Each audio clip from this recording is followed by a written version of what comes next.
Air conditioning. The love of my life. Uh-oh. That doesn't sound good. What's going on, Habs podcasters? We're getting into that soupy part of the summer when your air conditioning is going to be holding on for dear life. That's where our friends at Standard Heating and Air Conditioning come into play. If your AC is out, you shouldn't have to wait. Standard prioritizes homes without cooling, so they got your back. With over 70 trucks on the road, they're ready to make you comfortable fast. That's better. Schedule now at standardheating.com, providing the comfort you deserve since 1930. The 93X Half-Assed Morning Show. 93. Hot Power Automotive, 3rd Avenue and Main Street. This portion of the Half-Assed Morning Show is brought to you by Hogbauer Automotive. Car's got a lot of pickup. It's got a cop motor, a 440 cubic inch plant. It's got cop tires, cop suspension, cop shocks. It's a model made before catalytic converters, so it'll run good on regular gas. Visit hogbauerautomotive.com. We've got the fairest prices in town.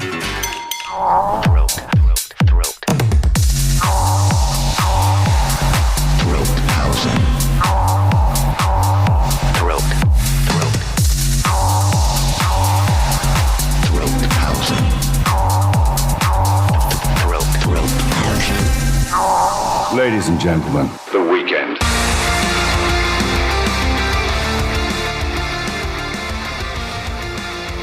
Welcome to the Friday Show, brought to you by Hogbauer Automotive, 3rd Avenue and Main Street. Welcome to a brave new world, a world that belongs to Throathausen. I'll tell you what, Throathausen has become the most popular personality in all of radio. I got so many texts on that yesterday, Dana. Just glad that this is going to be my legacy. It sure is. You know, Josh, you could just play that groove behind everything that we do this morning. Throathausen? Just the whole schmear right behind, like whatever we're playing now, you could just replace it with that bumpy, clubby-sounding Throathausen music. You don't think that's going to get crazy annoying? It would get old. Here's the thing. Neckhausen, what am I saying? Throathausen.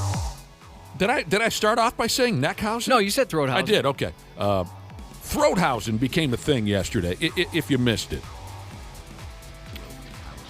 We were live on air, just trying to live our lives, when Throathausen crawled up Dana's digestive tract and came flying out of his yap. And in that moment, Throathausen was born, and now all of this belongs to him. It's my world. I think you know you made it when somebody remixes a techno song. It's a very good point. This is pretty good. Can we jam to this? Sure. Yeah.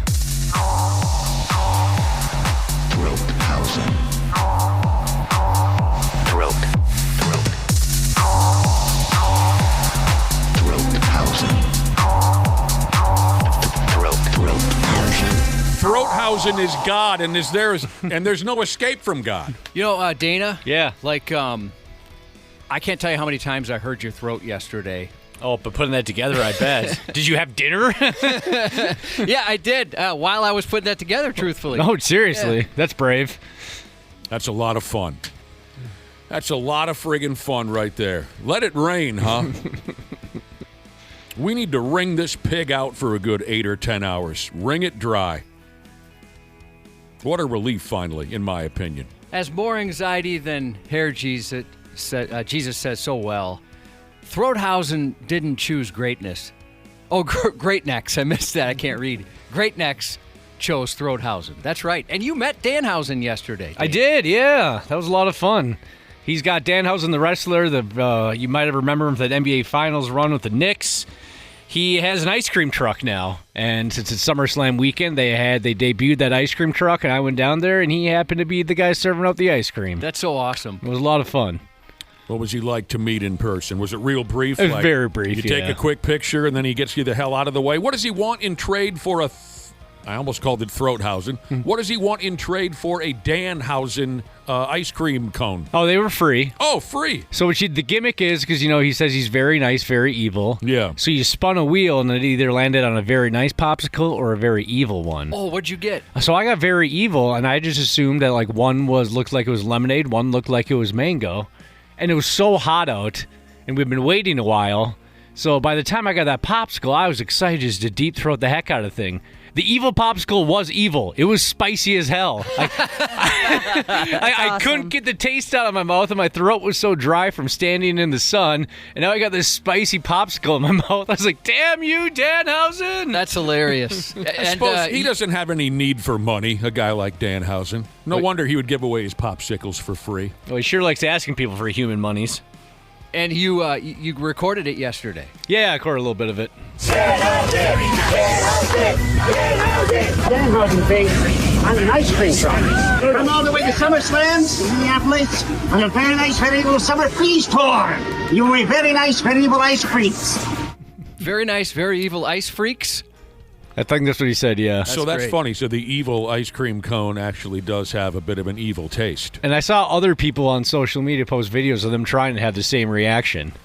The other one, I guess, was just your classic lemonade on a stick type popsicle. That was delicious. That was the very nice popsicle. Well, that's really funny. Well, there you friggin' go. Yeah. It is, hell, now only a handful of hours away before SummerSlam completely, fully takes over the Twin Cities here. We've been giving you little updates all week on what kind of wrestling events are happening alongside the main shows, Saturday and Sunday there at the new Metrodome. Today, what's going on today? There's a hardcore wrestling show at the Uptown VFW, brought to you by our friends at First Wrestling, a hardcore show. Warrior Wrestling. Also, Warrior Wrestling is putting on something called a Street Rumble featuring AEW's Brian Cage. That is at the Shops at West End in St. Louis Park. That's 5:30 tonight. Brian Cage, Josh, you ever seen that sumbitch on television? No, I'm not familiar. It's one of the biggest human beings you'll ever see. Unless something has radically changed with Brian Cage over the last couple of years. That dude's a monster. What else now? Oh, my gosh. He doesn't look real. Up Down in Minneapolis is throwing a meet and greet party featuring former ECW and WCW wrestler Psychosis. I remember Psychosis. And then there's something or another called WrestleCon at the Hilton in Minneapolis that starts today and goes through Sunday. That's cool. They're doing all this. It's like the Super Bowl. It is. The WrestleCon's where they got a bunch of the old timers there that, legends from the past you can go take a picture with. WWE also has their free fan convention at what do you call that? Where do they have all those big events? I have no The idea. Convention Center. There we go. Thank you. Convention Center that it's free to go to, but you can pay extra if you want to get autographs or meet people.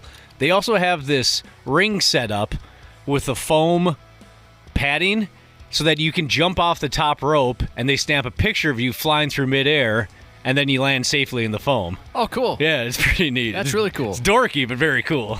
Get the elbow up in the air or Yep. something. Get ready to dump that elbow on some poor bastard laying down. Have you guys ever been someplace where you can do that? You dive in some foam? No. No. You haven't? Again, like It the looks like trampoline fun. stuff we were talking about yesterday, it just looks exhausting. Well, after a what while. kind of thing are you talking about? Well, it's basically like a big, I'll call it like a above ground pool type of thing. And there's diving board, and you can just jump into this thing. Huh. No, I've never seen anything like that before. Yeah, I've seen funny videos of it, of like people going into that and then not being able to get out. They never get out ever again? They struggle for They're a while. never It's like seen. it's like a quicksand thing. Is this for A buddy, real? I was real quick. I was going to say a buddy of mine. He got into his own head or something when we were doing that, and he plugged his nose when he jumped in Jumped into a foam, the foam pit. He barrel. Just instinctively did it. Yeah, instinctively. That Is buddy this- was me. You what? Well, Nothing. you told us before that you don't really still plug your nose when you jump into water. I don't remember the last time I've been in water. But when you outside were of a shower. when you were a kid, you were one of those plug your nose as you jumped into the pool. I had a bad experience once where my brain sloshed out of my eyeballs. So much water went up my nose. So Yeah, when I was a still kid, am that I used to get person. made fun of a lot as a kid. for I would doing that. absolutely Really? have made fun of you if you would have plugged your nose before Yeah. you jumped into the. So That's crazy. I still do are you that. telling a It's true normal. story? When you jumped into the foam pit, you instinctively plugged your nose. Oh, with that your... doesn't sound right at all. I don't know what you're talking about. I could see myself doing that too, Josh. All right. Is this a true story? Perry Saturn Jesus, longtime listener of the program. His Jesus name is in tribute to one of his favorite wrestlers, Perry Saturn. He's claiming that Perry Saturn will be at this WrestleCon event. Does anyone have a roster? Yeah. Yep. Sting, Kurt Angle. Oh, wow. The Berserker, Booker T. This is the one at the Hilton? Yep. Really? Mm-hmm. And I imagine they're not giving anything away for free like Danhausen did yesterday. Probably not. DDP's going to be there. Tommy Dreamer, Ted DiBiase. F me. Mick Foley, Ric Flair. Wow. Dang. Well, I hadn't heard getting word everybody. one about this. I hadn't heard word one about WrestleCon until this morning when I read it. That sounds outstanding. Now, you probably go broke if you want to get a picture. Oh, you sure can, yeah. If you want to get a picture with every one of these schmucks, you're probably going to go broke. But those are some great names, some all-timers right there. Especially, of course, Flair is the ultimate of all time. But I am such a huge fan of Booker T. I just think he's one of the most wonderful guys you could ever have an encounter with. I'm a big got a Booker cool T vibe. fan. Yes, he does. Have any of you ever been to one of those conventions, like fully dedicated to blank? Outside of Twins Fest, I can't. I mean, you don't call it like a golf show or something like that, No, right? I'm talking about the quirky, like an entertainment thing, a Beatles convention, like a or television show you like. a Comic-Con type thing. I've wanted to. I guess other than like the tattoo convention, but that's not very. No, I I'm guess different than what dorky. I'm talking about. Yeah, Nothing, definitely. Dana. No, I've always wanted to. Dana, you've never been to like a Nintendo Mario type of a thing or a Lego thing? I went to a Lego one once. Oh, I guess, yeah. now I think about it. Mm-hmm. I don't know if Lego that counts. convention. I've seen those, Josh. I haven't been to them. I've been Get to 'em Twin in Egan. I've been to Twin Cities Con, the local Comic Con we have here. It's not like it's dedicated to one thing specifically. But that is what I'm talking okay, about. yeah, I've been to plenty of those. the though. Well, you and I quirkier- have by accident. We went to a Comic-Con by accident. Yeah, we walked into a building one day. What the hell were we doing? It was our Average Joe car show at I can't remember the name of the hotel in Bloomington. Maybe it's a Hilton as well. Oh, you're right. And it coincided. They were the exact same time, and we were at our show. We went in to go to the bathroom, and Yeah. all of a sudden there's all these like people dressed up as different cartoon characters, and some of these chicks were crazy hot. Oh yeah, Like Robert Englund, Oh, who was played it- Freddy Krueger, Yeah. was there or something. Yeah, An anime convention? no, this was a Comic-Con thing. There was a little of that, Ashley, but it wasn't just anime. It was a little of everything. So, yeah, we were in a parking lot. We needed to take a piss. We walked into the hotel, and we encountered this massive comic book convention. Yeah, that's the type of thing I'm talking about. That's the quirkier, more specific type. For me personally, I did attend the KISS convention in 1990. Boy, what was it? Summer of 95. Summer of 95. The KISS convention came to Bloomington. Was it pretty cool? I'd imagine Yes, the it was. pageantry was impressive. It was, and KISS, of course, performed the 95 version of KISS, which was still Paul, Gene, Eric Singer, and Bruce Kulick. Nice. Although some of the KISS conventions, I think one or two in New York and one or two in L.A., Ace Frehley and Peter Criss showed up to perform with Paul and Gene. In this case, it was Paul, Gene, Eric, and Bruce. But, yeah, for a lifelong KISS fan, that was a pretty cool event. They had just everything you could want to get your eyes on. Old costumes and of course, comic books, trading cards, the costumes. You know, they had the full-on legit costumes, a Q&A with the band. That's one of those things where I'm sure you just kind of get so into it when you're there, you make regrettable purchases. Oh, even on your way doubt. home, you're like, why did I buy a Gene Simmons costume for $5,000? What was I thinking? Josh, I could have spent every dime I had, and that wasn't much in 1995. I could have spent every dime I had, but it's funny you bring that up because I made a point of being under control and not overdoing it. I bought a couple of really rare photos that I still have. I had the boys autograph the photos. It was kind of like... Did you have to pay for the autograph? Do you remember? Because sometimes no. like you have to buy the photo, then pay for the autograph. I think No. even at Twins Fest, maybe you do sometimes. No, they just, after they played an acoustic set, they also played an acoustic set, which was cool. An all-request acoustic set, so you wrote down on a piece of paper and held it in the air what song you wanted to hear. Oh, fun. And they did play some really rare songs, which is something that Kiss is not known for. They usually stick to the same recipe at every friggin' show, which is part of the reason why I got turned off to the band after a stretch of time. But, no, after I bought these rare photos, they were kind of, what's the word, out of nowhere, let's say someone just walked in right now and took a photo of us. That photo would be... Candid, like a candid shot, thank you, of them like hanging around just being silly. So they were unique photos. When you walked up to the boys, they just signed them for you. They didn't ask for any extra money. That's cool, and that's not very Kiss-like. Right, right. Not at that point. Not in 95. That was not very Kiss-like. I made kind of a jackhole out of myself during the Q&A session. I was very excited, of course. I'd imagine. Fast forward 3-4 years later, we had him in studio. And I probably made an ass out of myself then, too. But at that Kiss convention, that was the first time I'd ever been that close to these guys that I worshipped as a kid. And they had this cool Q&A session. I don't know how many people were there. Maybe only like 500 people, maybe? Sitting in the hotel ballroom, Kiss is up on stage. They're getting ready to play some songs, but first they decided to take some questions.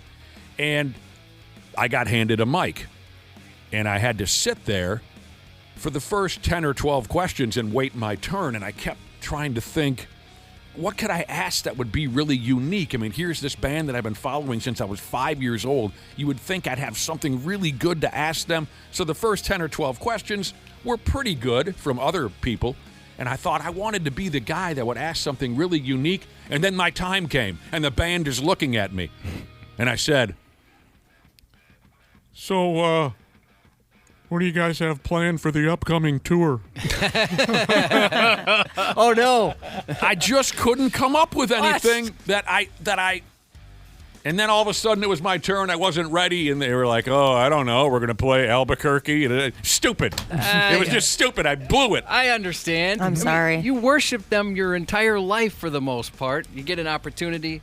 That's got to be tough. How many times, I don't know if this qualifies either. I'm assuming, I guess it does.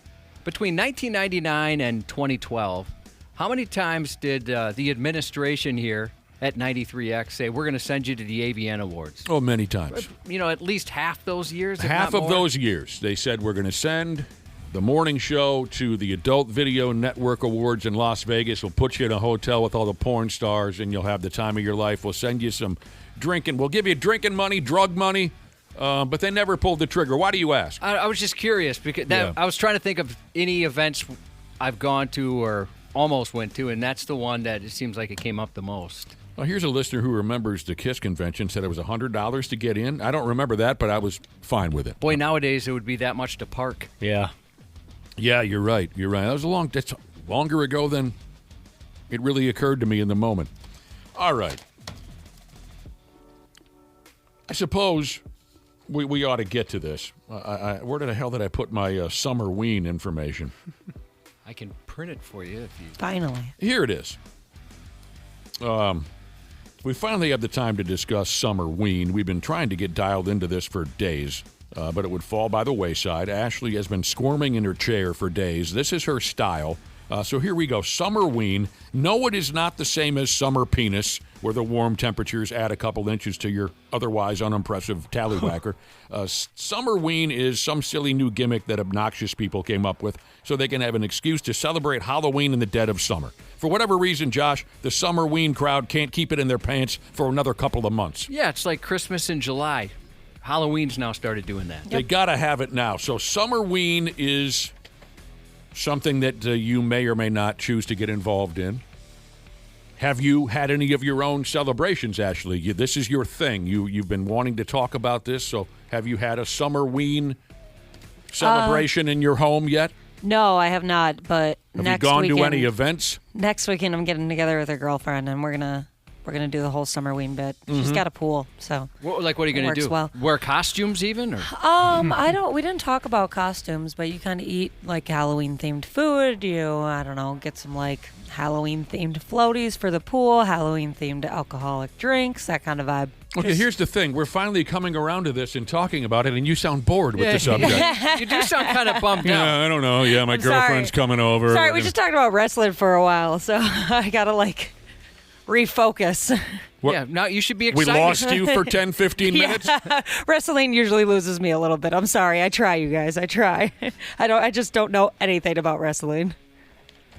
Either do we. Clearly. So here, what do I have here? Yes, here, Josh, are some of the hilarious Summerween party essentials. Tell us, Ashley, if you're planning on having...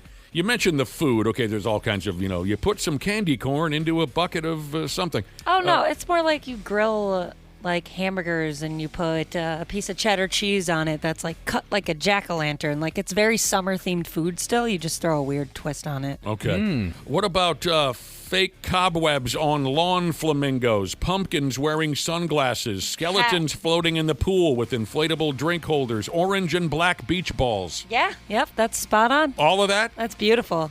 Watermelon carved like a jack-o'-lantern. Hawaiian shirts and Halloween masks. What? Are you guys crazy?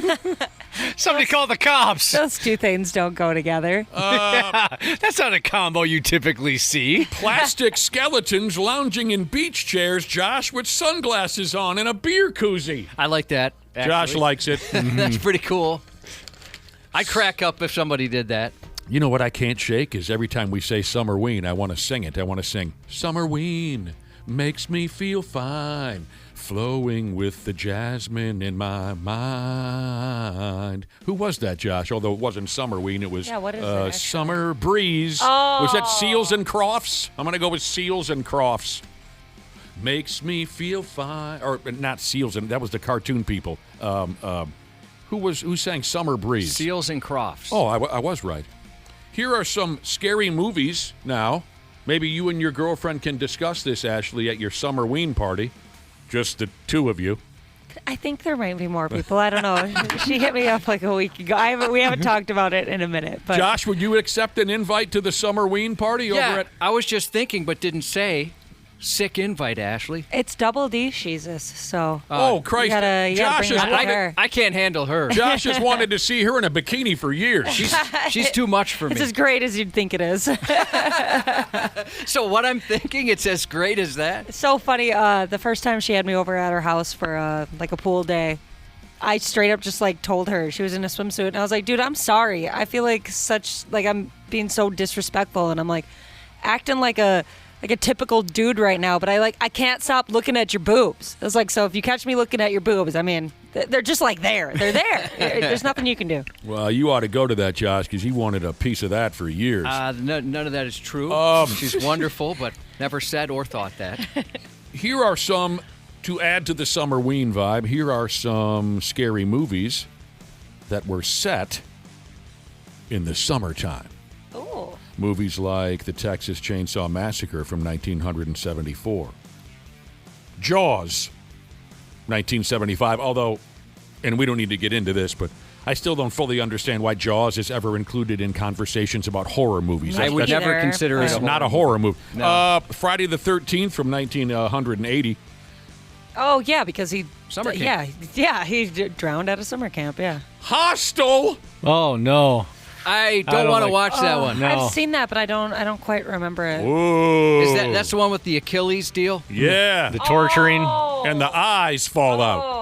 Yeah, I've heard that. I don't like the ones that are disturbing in odd psychological ways. Ooh, see, those are my favorites. Yeah, I know you like those. I'm not a fan. I can handle the gore and stuff, but I've heard that one is very difficult to watch. Sleepaway Camp from 1983. It's one of the dumbest movies ever made. It still comes up on my seen it. television almost every other day. You don't need to see Sleepaway Camp, but when I was in junior high, that was like a thing. Did you see Sleepaway Camp? And, I don't know, not yet. And then we finally watched it, and I said, this is garbage. It's total garbage.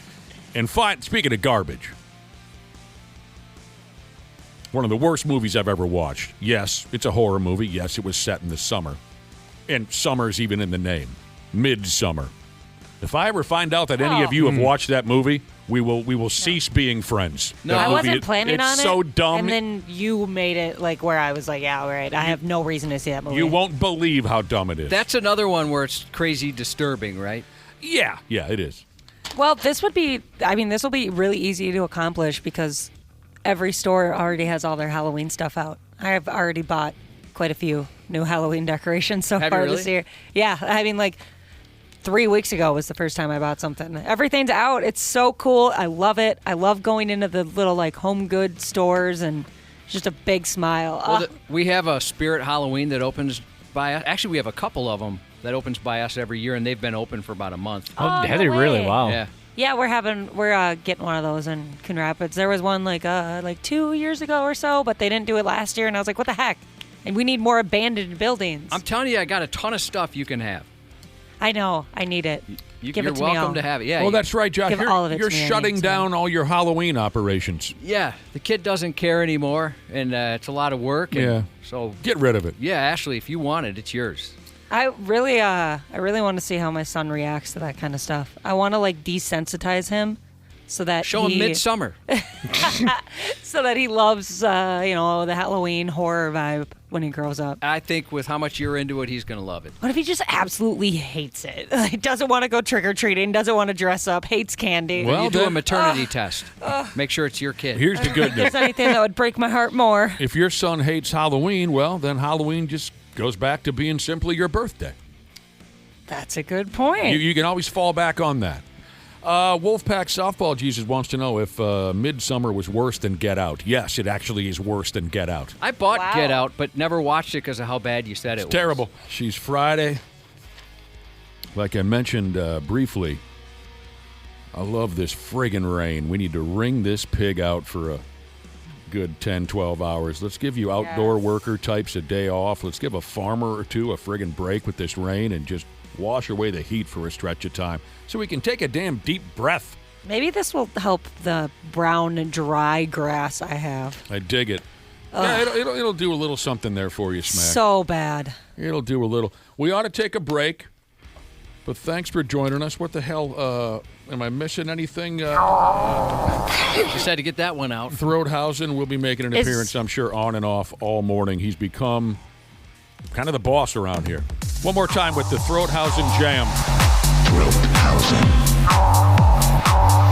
Throat.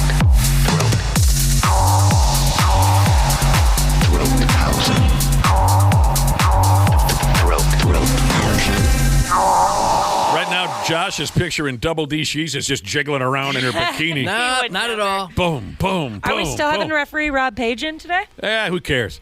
We'll be back with the stupid news report here in a few minutes. Hey, it's Dana, Smart Club member of Standard Heating and Air Conditioning. When your AC isn't working, everything just feels off. That's why I trust Standard Heating. They're fast, reliable, and make it easy. So it's just one less thing to worry about. And if you've never tried them before, now's the time. Get $75 off your first service or tune-up. And while you're at it, mention 93X. StandardHeating.com, providing the comfort you deserve since 1930.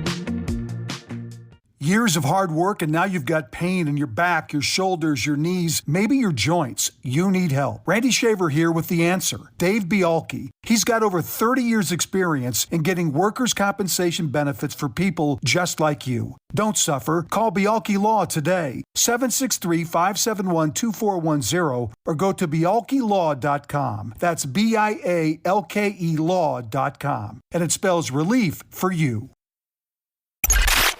Stupid news on the Half-Assed Morning Show.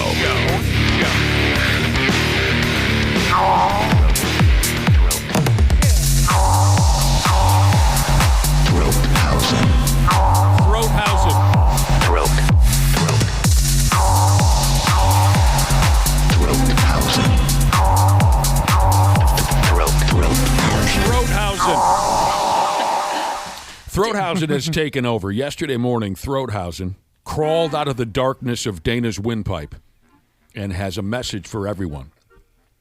Throathausen is God, and there's no escape from God.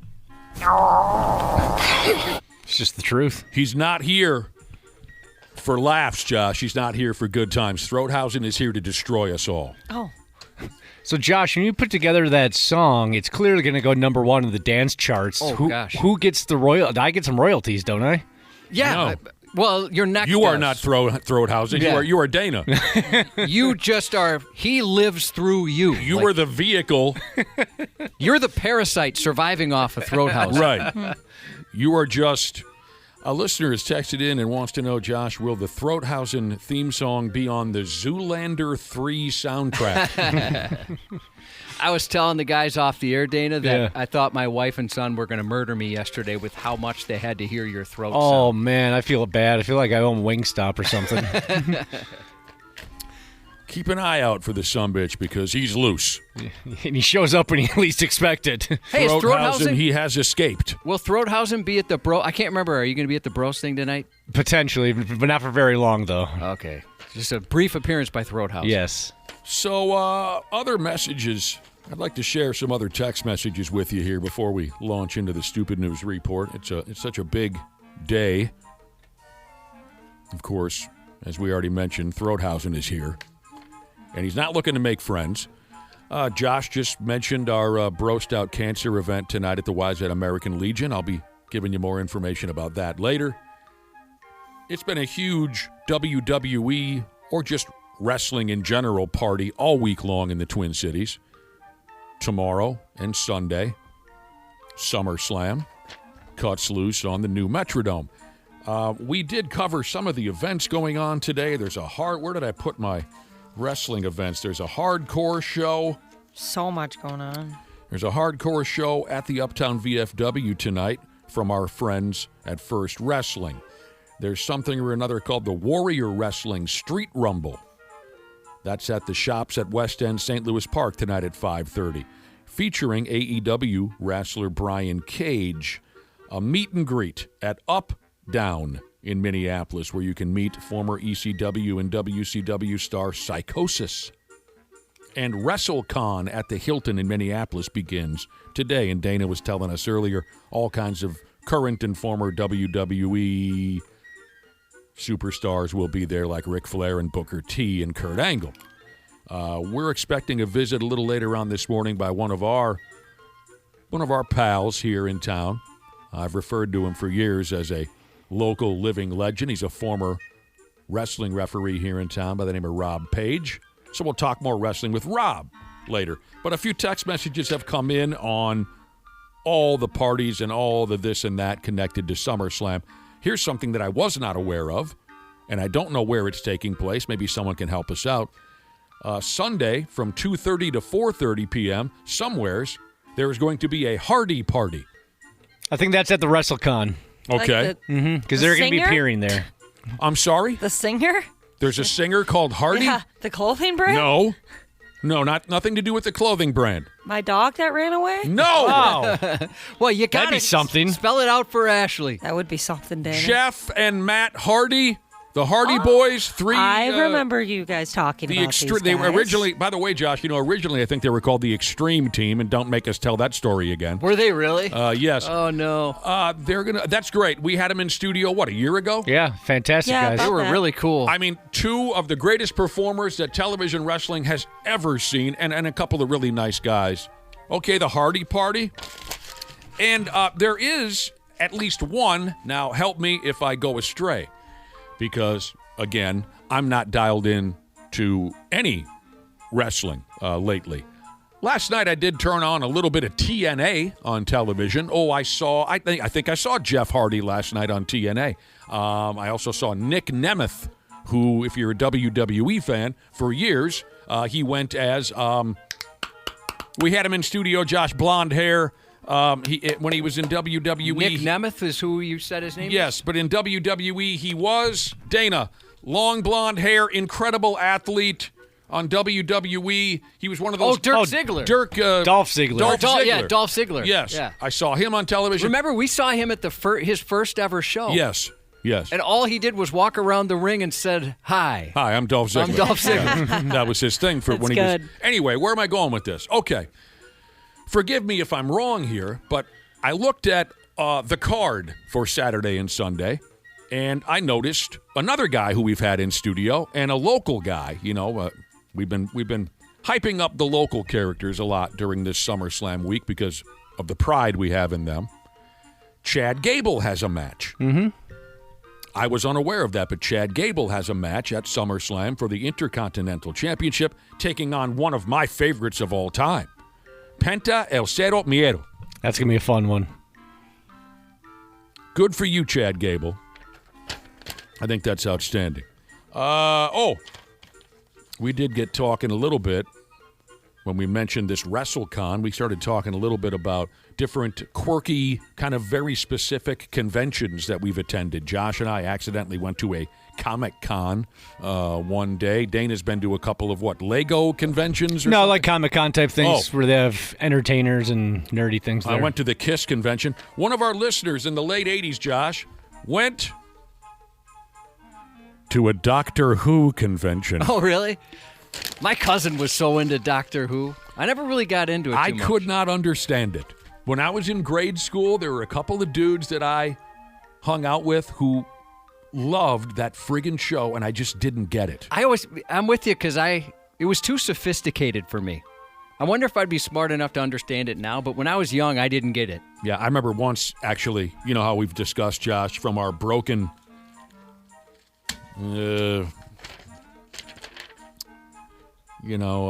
poverty upbringings. We couldn't wait to spend time at our friends' houses, right? Because it wasn't our broken, disjointed household. I remember once going to a buddy's house. This is like 4th grade. I was all pumped. Yay. Spending the weekend at my buddy's house, live like a human being for a couple of days. And the first thing the kid said was, well, you want to watch Doctor Who? And I thought, oh, no, I've made a terrible mistake. I should have stayed home. Finally, before we get to the stupid news report, I mentioned also that this rainy weather is just a beautiful break for all of us. Just wring this son of a bitch out and give us some normal weather for a couple of days. It's been so hot, terrible, specifically for farmers, for you tough SOBs who work outdoors. You get a break. Got a text message here from Freckles Shouldn't Smudge Jesus. He got the day off today because of the rain. Nice. He said, so I guess yesterday was my Friday. He said, right now, I'm making bacon and eggs for the wife and kids, and I'm drinking a fat-ass Bloody Mary. I wrote back and said, good for you. I'm happy for you. But then he sent me a text that said, oh no, I just set off the smoke detector making the bacon. The kids and wife are now awake and breakfast is ruined.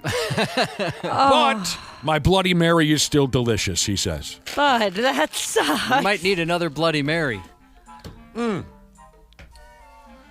Just wonderful things going on from one end of town to the other, Josh. Yeah, that's good news.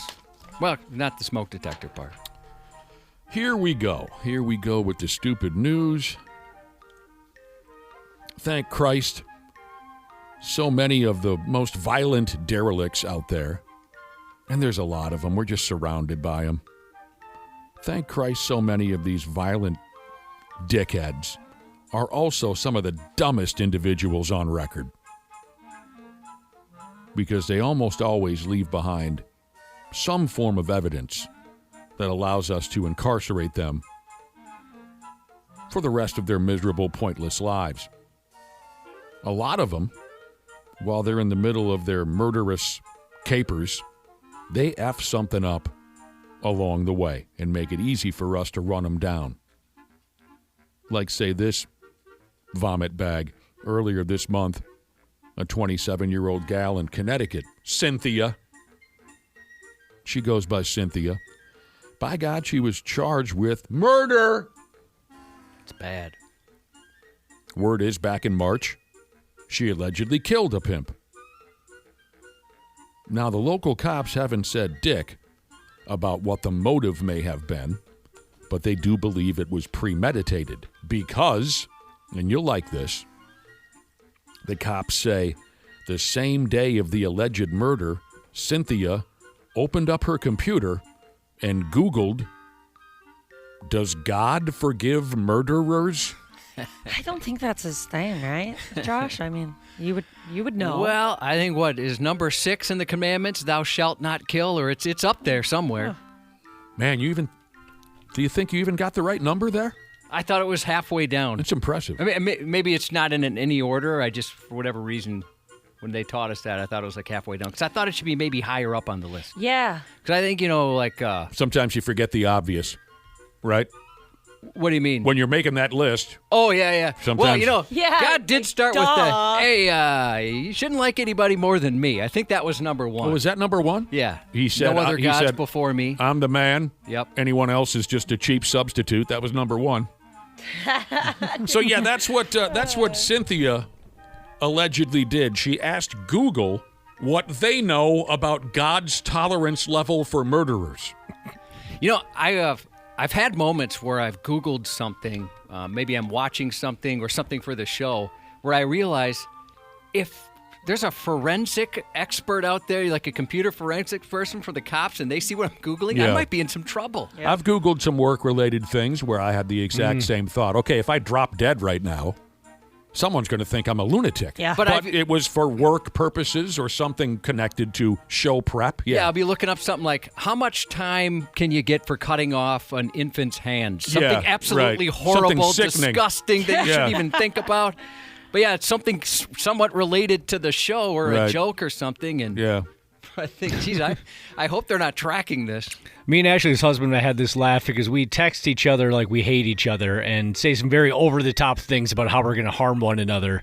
And we realize if one of us ever goes missing and they go through our phones, the other one's going to be the number one suspect and in jail immediately. Dude, and he would love that. Like if he went missing and you got in trouble for it. And I'm sure you would love that as well. He just sets me up. He goes and hides in the woods for a couple days. He even writes a note and leaves it somewhere conspicuous like it was Dana.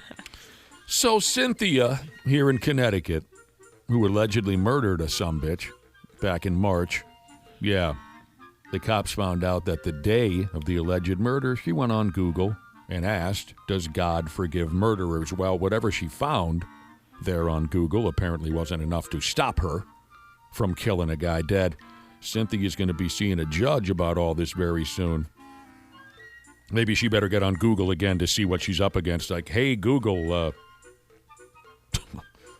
what can I say to a judge to lighten the mood at my murder arraignment? I don't know. What I don't know what she'd Google next, but how do I get out of this? How do I loosen up a judge on day one of my murder arraignment? Do judges like jokes? Yeah, how easy friends with a judge. How easy is it to kill a judge and get away with it? Well, now we can move on to some historic stuff here. History was made. It sounds to me like congratulations are certainly in order. Says here doctors in Vietnam have gone ahead and performed that country's very first successful penis transplant. Successful is the key word. Oh, they had a few go sideways on them before. I'm kidding about that. I have no idea if they... are we doing dong implants here in the United States? Implants? Yeah. Pardon me. Transplants. Not that I'm aware Transplants. of. Yeah, I haven't heard anything about that. But there are some implants, right, where you just blow it up with some air. Yes, and thank you for correcting me there, because there's a difference between an implant and a transplant. Do you get to choose the individual? I'd want choice versus just you go in and they give you a penis transplant. Oh, you just spin the wheel and see which one you land on? You might remember Visante Shenko from the Minnesota Vikings. Old crank of Shank? Yeah, that's right. Josh goes in for a penis transplant, and his first question to the surgeon is Scottie Pippen dead? Because if so, I'd like to harvest that organ and have it... All right. Dong transplants, are they a thing here in the United States? For whatever reason, I feel like it is, but I don't. Oh, really? I was going to guess. Maybe it is. I'm probably getting stories of implants confused with transplants. They definitely do implants. Yeah. So, in Vietnam. Looks like they do it at, it says it's rare, highly complex. Well, they call it a reconstructive procedure, so I don't know if that's exactly the same. Johns Hopkins Medical Center does it. Or just go get Dr. Nick from The Simpsons. He'll do it. Didn't he one time get something connected to his wristwatch? Yes. Try to remember exactly how that went, but yes, he's not exactly licensed. Nope, doesn't seem that way. Here's the story on the Vietnamese pecker implant. transplant. Sorry. Again, jump on me if I continue to make that mistake. The Vietnamese pecker transplant. The story has a grim beginning. It says here that the rod that was transplanted came smooth off the body of a brain-dead donor. So a living dude is now walking the streets with a dead guy's tallywhacker knocking around in his shorts. That brings about a nightmare or two, doesn't it? Yes. That probably is a decent plot for a horror porn. There's like a whole genre for that. It's so weird. I'm sorry? I mean, like, sorry, I shouldn't say it's so weird, but I shouldn't have been surprised. But there's like a whole entire genre for that. Like, they have like vampire porn and Sure they do. haunted porn. I never knew that. Haunted? Yeah, I just found this out like a week or two ago. Someone was talking about it, and so I looked it up, and I was like, oh my gosh, it's like way more normal and prevalent than I thought it was. For some reason, I can't remember. What's that anthology series where it's like the same actors every year? It's something different. Lady Gaga was on it. Oh, American Horror Story. Okay. I knew there was American in there. So American Horror Story. We mentioned it before, but the scene with the robo penis. Yep. I turned it off at that point. And I think that was like within the first few minutes of the first episode of the season. So yeah, I think horror porn I'll skip. Yeah. Along with the rest of it. So here's this guy in Vietnam. He's got a new tallywhacker. It was pulled out the root from a brain-dead donor. The dude with the brand new Johnson's a 43-year-old feller, and if I'm understanding all of this, that guy I just told you about, the 43-year-old, doctors bolted that dead unit into place on him because the wad he was born with, it was so damn small, the guy just couldn't stand it. So he must have money and some connections or something. His unit was in such terrible shape. It says here, due to the very short length of his penis, the patient had difficulties with sexual activity, and that affected his quality of life and psychological well-being. So I would think that 9 times out of 10, you got to be in real, like almost life-threatening trouble to get a penis transplant. But this guy must be a big shot, is just my guess. Right? Oh, yeah, to do something like that. Or unless they just like, hey, we're going to test this on this regular guy. Oh. Maybe this is in practice. That's a good theory. Maybe he's just a guinea pig. But they say that's why he got the transplant, was because the acorn that he was born with was just garbage. He couldn't get anything done with it. The story goes on and on about veins and nerves and whatnot and how they made the connection down there. We don't need that. We're being reminded of Frankenpenis as far as, here we go. It's the plot here.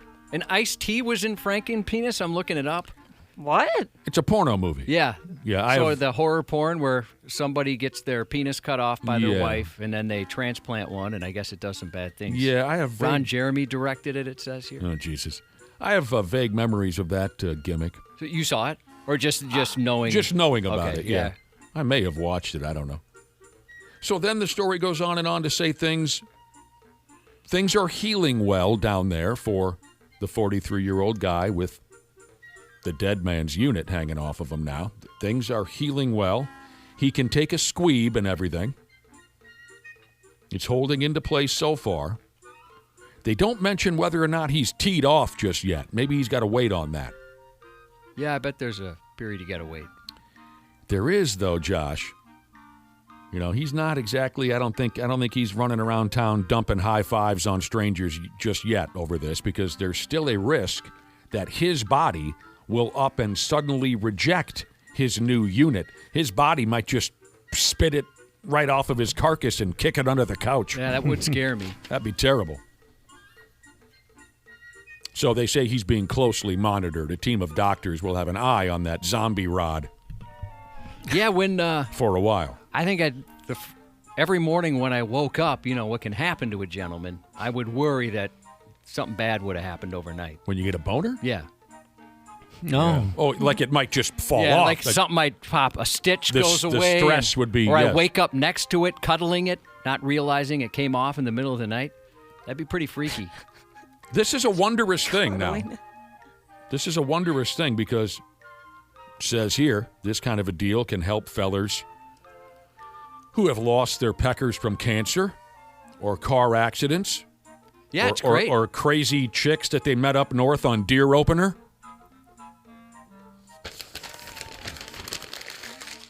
It can help all of those people. There's no chicks up north during deer opener. Yes, there are, Ashley, and they're the ones that'll tear it right off your body. So that's why we have procedures like this. So how miraculous is that, Josh? Well, yeah, those situations described there would be perfect. I mean, yeah, that'd be real tough if you're in that situation. Still kind of interesting. You know, when I originally read the story, I thought, oh, my God, this man must have been in a farming accident, you know, that he needs a new piece. Oh, farming accident. Or cancer, or he was in a fire. Mm-hmm. But they say that he was just born with this tiny little tic-tac, and it was driving him up the wall. Somebody, if I'll tell you, if that becomes commonplace where it's as safe as like breast implants or something, and as common as that, people are going to get rich. Pecker doctors? Yeah. Yeah. If they get that, and if they could figure out making hair come back where it's beautiful. Brand new hairdo. All right, what do I have here for you?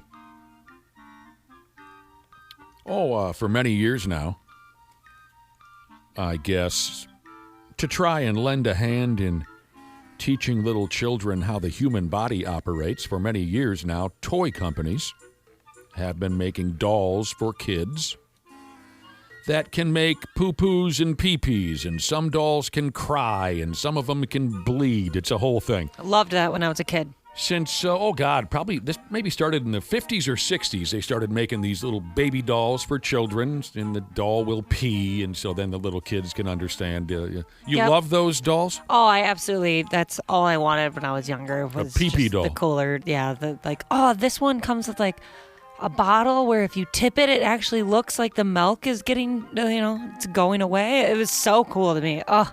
How do you feel about changing diapers now? Yeah, not that cool. Not that great when they can move.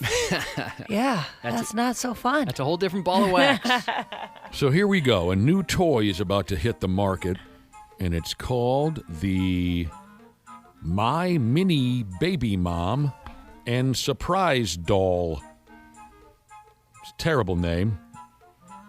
I think this is a United Kingdom thing. They're terrible at naming their dolls. Again, it's called the My Mini Baby Mom and Surprise Doll. It says here, it's a pregnant Barbie-style doll. See if you can follow this. It's got a removable stomach, and inside the stomach there is a very realistic amniotic sac filled with some type of slime. I don't know if we needed that part. And inside that slimy sack, you know what else is in there, Josh? What? It was a baby. Yeah, it was a baby. It was a baby. Oh, but I would have thought this was really sweet when I was a kid. For sure. The kids are going to have so many laughs with this. It says here, in order to birth the baby, you remove the doll's stomach, pull out the sack, and then squeeze the holy hell out of it until the baby sprays out. So, might be a little bit of a slippery slope here, though. Kids are going to think that... Slippery's the key word, yeah. Little girls are going to think that that's like how it happens. You can just remove the tummy. That's how it goes. You're going to be very confused when mom goes off to the hospital to give birth or something.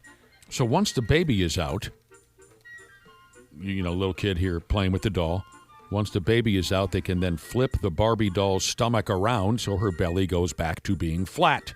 And at that point, Barbie can get back to drinking at the club and trying to lock down a new baby daddy. Your scientists were so preoccupied with whether or not they could that they didn't stop to think if they should. They have the technology to do this, but it seems pretty extreme. Is this fun or what? I think it's fun. Yeah. I saw online, and now I've seen it multiple times because I read about it. There's like this like store, kind of a Build-A-Bear type experience where you can go, or mostly the pictures I saw were mostly little girls, and you get like a baby that's in the amniotic sac, and you like pop it. Oh. And like fluid comes like it goes into like the sink or whatever they have there for the baby to come out of the sack, and then you act like a mom. You get all the stuff for a mom. It's just a sack with a baby in it, or like a baby doll. Yeah. Just a sack. Uh-huh. A bag full of fluid, and there's a little critter in there. Yeah. Weird. Isn't that crazy? I mean, I think they do. They try to explain a little bit about the whole process too, to try to inform younger girls about it. But pretty cool. With this, how did I call it again? The My Mini Baby Mom and Surprise Doll. The story says there's no putting the genie back in the bottle, so to speak. Once that doll pops, the fun is over. You can't knock the doll up no matter how hard you try. It's a one-time deal. Once you go through with the birth gimmick, that's it. I'm not sure this silly doll will ever go up for sale here in the States. It is, yes, I was correct. It is a United Kingdom type of a thing.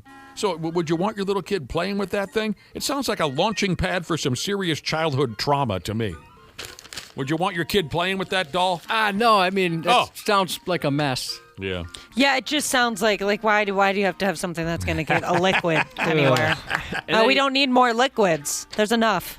Here's a guy who texted in to say, he says, I got a bag full of fluid with some little critters in it. He does. Oh, no. Yeah. Stop that. And he wants to share it. Stop that. Says he'll be here in an hour. All right, I guess. Yeah. I don't think this is going to be a big hit just because you can't keep doing it. I don't want to be rude. It is Friday. Josh will hold the door open for him. All right, come on in. That's kids' whole thing is after you do something, you're like, wasn't that cool? They're like, yeah, do it again. Do it again. Do it again. Do it again. It's like a Nerf gun that shoots once. Yeah, they're going to be like, okay, well, this is stupid. Throw this away now. Maybe they're working on that. Maybe they're going to work on it. You can refill the fluid. Yeah, you buy the doll, but you get a 12-pack of baby sacks to go, you keep replacing. I don't. They should have special editions with twins and triplets and stuff like that. You know what, Josh? Yeah, that's a great idea. It'd probably end up making a pile of money. Just like trading cards, we don't really know what's in there. You spend a certain amount. Oh, that'd be fun. What are we having? Like in the old days. Our grandparents didn't know what was coming out. That's insane. This one looks like the mailman. Yeah. Sports on the 93X Half-Assed Morning Show. Danhausen thing on an ice cream truck. Come all the way to SummerSlam in Minneapolis on a very nice medieval summer freeze tour. You will be very nice medieval ice creams. There you go. Yesterday, as part of this SummerSlam gangbang we got going on in town, Danhausen from the WWE was giving away free ice cream cones from the Danhausen ice cream truck. Dana got his hands on one. An evil one. An evil one. So you spin the wheel and you land on very nice or very evil. I just assumed to be two good flavors. But the evil one's literally evil. I put it in my mouth, and it was spicier than all hell. It's a popsicle? It's a popsicle that's got all this, I can't tell what type of seasoning it was, but it was hot. And I was hot because I've been outside waiting for a while, and I thought this was going to be a nice, refreshing treat. I almost just instinctively threw it on the ground, get this away from me. I'm glad you got the evil one. I am too. That's a better story. Yeah, exactly. Is there a wrestler you can think of where you might be a little nervous to accept a free ice cream treat from? Quite a few, probably. Yeah. I don't know, say, go way back, Josh. Let's go way back to the late George the Animal Steele. I would fear that ice cream would have some body hair in it, maybe. You know what I mean? Yeah, he was a hairy man. There's a few that probably loaded with some alcohol. Oh, man. Might taste a little strong. Yeah. Alcohol might be best case scenario. Might have something else in it. Well, yeah. There you go. I'm glad you had a good time with Danhausen yesterday. Cool that you went out there. Yeah. Where was that? It was at that U.S. Bank Commons Park. It's that big grassy area. They got a soccer goals and stuff. Yeah, the place that we were just talking about not too long ago, and I realized Libre. that I've never been there because I was thinking of a total different place. I don't know how I've missed that. Yeah, it's beautiful out there. I'm probably not going to accept a free ice cream cone from Heidenreich, but you got to go, maybe most of you don't even remember Heidenreich. Jim Cornette. That's a guy that needs an ice cream truck. Jim Cornette. Yeah. Dana, I love that effing guy. Do you, of course. You watch the what do they call the show again? Dark Side of the Ring. He is always so friggin' funny on that program. I think he's nuts. Oh, he is nuts. But I do like his style. Your wife posted something really funny yesterday. Whose wife? Dana's wife. Amber posted like a picture of them at their wedding and was like, Dana's smile after, we got married on our wedding day. And it's just like a normal, like, yay, we're happy, love. And then it was like, Dana's smile when he meets Danhausen. Yeah. Danhausen. And he was just like, open smile, like the Hands in the air. happiest I've ever seen a man. Well, that's because he was happy this time. I loved it. This time. And he knew he didn't make a mistake. It's like, oh, that's so perfect, No cold Dana. feet. Yeah, I thought that was pretty clever on her part. That is clever. Hey, how about what the Twins did yesterday? We'll get into that when Randy Shaver jumps into the mix. Very exciting. What an effing scene yesterday with Cody Clemens hitting that effing dong. They got the win. The series win over the Royals. They'll start a series in Seattle tonight. The Lynx won last night. Randy Shaver will be here in a little while, but don't go anywhere. Josh has some more news for you here in a minute or two. Hey, it's Dana, Smart Club member of Standard Heating and Air Conditioning. When your AC isn't working, everything just feels off. That's why I trust Standard Heating. They're fast, reliable, and make it easy. So it's just one less thing to worry about. And if you've never tried them before, now's the time. Get $75 off your first service or tune-up. And while you're at it, mention 93X. StandardHeating.com, providing the comfort you deserve since 1930. Years of hard work, and now you've got pain in your back, your shoulders, your knees, maybe your joints. You need help. Randy Shaver here with the answer. Dave Bialke. He's got over 30 years experience in getting workers' compensation benefits for people just like you. Don't suffer. Call Bialke Law today. 763-571-2410 or go to bialkelaw.com. That's BIALKE law.com. And it spells relief for you. The United States Soccer Federation presents the U.S. Soccer Podcast. I'm your host, Megan Klingenberg. One thing I promised you is an all-access pass that you wouldn't get on any other show. And we found out that whoever comes on scores a goal. Burhope, Freeman, Trusty. U.S. Soccer Podcast magic is real, people. We still got plenty of coverage all throughout this World Cup. Okay, let's get into it. The U.S. Soccer Podcast, presented by Henco. Follow and listen on your favorite platform. The 93X Half-Assed Morning Show. What in the actual are you guys doing? On 93X. This is capelin and salt fermented and sitting in vats for 20 years. Meat sauce, popular local radio personality. Putrid fish sauce, Newfoundland neighborhood nuisance. One Canada town's decades-long reeking nightmare is finally nearing its conclusion, and residents say it's a trout time. Workers in St. Mary's began clearing out roughly 250,000 gallons of long-rotting fish sauce on Tuesday. Fish sauce. The gooey fermented fish guts were left behind in 110 tanks by the Atlantic Seafood Sauce Company when its plant ceased operation in the early 2000s, leading to over 20 years of Canadian nose torture. Yeah, that'll part your hair for you. After years of residents fighting the province to foot the cleanup bill to eliminate the sauce and its god-awful stench, the government agreed last year to set aside $1.4 million for the job. The Canadian Press reports the first truckload was hauled off last week. The mayor was emotional. He teared up several times as he told reporters he could finally feel hope. It was a bit emotional. A lot of time went into this project. Too much. The man was emotional over the situation? They were kind of cries weird. They were tired of smelling the fish guts for 20 years. I'll be damned. Must have been bad. I mean, you ever been in a poorly kept cleaning house like at a resort? Yes. I mean, and that's just maybe 2-3 days without someone, cleaning up the fish guts. Mm-hmm. That can be overwhelming. I can't imagine 20 years. And there's a lot of it. Yeah. So gallons and gallons and gallons of it. Some of the reporters were having trouble just reporting. Like, how do people live here? It's so bad. Suppose you just go nose blind after a while? It must be the case, right? F me. To clear the site efficiently, workers will slice open the tanks and mix the fermented sauce with peat moss. The resulting mixture will be hauled to a specialized landfill about 2 hours away, where officials insist the waste will be sealed tight, quote, like a Ziploc bag. And the people of St. Mary's can take their town back away from this fish sauce. We couldn't be more proud than to be standing here today and watching this fish sauce leave this community. The effort is expected to wrap up by October. That's how much they've got to move on. Jeez Louise. Hundreds of truckloads, they said. In the meantime, the head of the company overseeing the cleanup warns the smell is expected to actually get considerably worse. Yeah, once they get it stirring around. Yeah, they said once they open the tanks, it's going to get worse, but they promise by October it'll go away. Pretty nasty. Funny how they refer it to fish sauce Yeah. instead of just fish guts. Yeah. Well, I'm wondering if, would they make some sort of sauce out of that?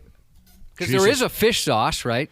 They can get, at an Asian restaurant. Yeah, is there actually fish in that? I've heard there is. I tell myself that there's not. I've heard it's like sardines or something. I guess I don't know for sure. I don't know. Lie to Tubby, me. all I can tell you, Josh, is I'm not dipping my French fries in whatever they got cooking over there. I'm with you on that one. When you head out to donate plasma, you expect a few routine things. A tiny needle prick, a squeezy stress ball, and maybe even a complimentary juice box. What you don't expect is for the ceiling to stare back at you and then to see the ceiling's penis. Whoa. A plasma donor in Fresno got the ultimate jump scare Wednesday when she glanced up mid-donation and then locked eyes with a mysterious figure lurking in the ceiling tiles. I was sitting down donating, and all of a sudden they looked and saw a subject that was peering through the ceiling. When Fresno PD arrived, they discovered a 30-year-old man tightly wedged into the overhead architecture, but Naked Ceiling Man was not looking to go quietly. Despite the officers trying to politely coax him down, the naked squatter launched a counteroffensive. He began kicking random objects from the ceiling toward police before eventually chucking what they thought was a metal pipe straight at a cop's head. Recognizing basic reasoning wasn't working, officers deployed pepper balls to wrap up the standoff. The negotiations continued, and eventually the subject did come out, but not before breaking a pipe that flooded the entire building. It was only when the man finally emerged and surrendered to police that the full horror of the situation was revealed. He was 100% naked, sporting the exact same outfit he was wearing when he fell out his mama. As for why he was hanging out in the nude in the rafters of a plasma clinic in the first place, police said that remains a mystery. Oh, see, I was hoping we get an answer to that. I wanted to know as well. Is he just some crazy dude who ended up in the ceiling, or he got off on watching blood being given? Yeah, I wish they had more information on it. Maybe they'll get that, but yeah, he was just naked peering at people donating plasma. Hey, what you doing? That's absolutely terrifying. First time here?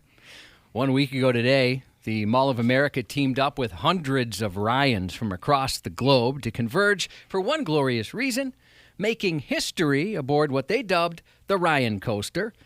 A little over 1,000 people named Ryan joined forces at Ride the Ryan Coaster, that's RYDE, an event hosted in partnership with Ryan Meetup. Their goal was to smash the record for the most people with the same first name consecutively riding a roller coaster. The festivities kicked off in what they called the Ryan Tunda, where Ryans mingled before a few lucky namesakes got slimed, a classic Nickelodeon honor. Organizers also handed out a special trophy for the furthest traveling Ryan, and that was a Marine who journeyed all the way from Hawaii just to join the crowd. Feeling fantastic. Some would say Ryan-tastic. It's for Ryans, by Ryans, and it's a Ryan's dream. From there, the Sea of Ryans marched into Nickelodeon Universe, where the Pepsi Orange Streak was temporarily rebranded as the Ryan Coaster. Every Ryan scored a free ride, backed by the roaring cheers of friends, family, and non-Ryans alike. Unfortunately, something did go wrong with the coaster almost immediately. It left the crowd waiting a while to get the ride back up and running.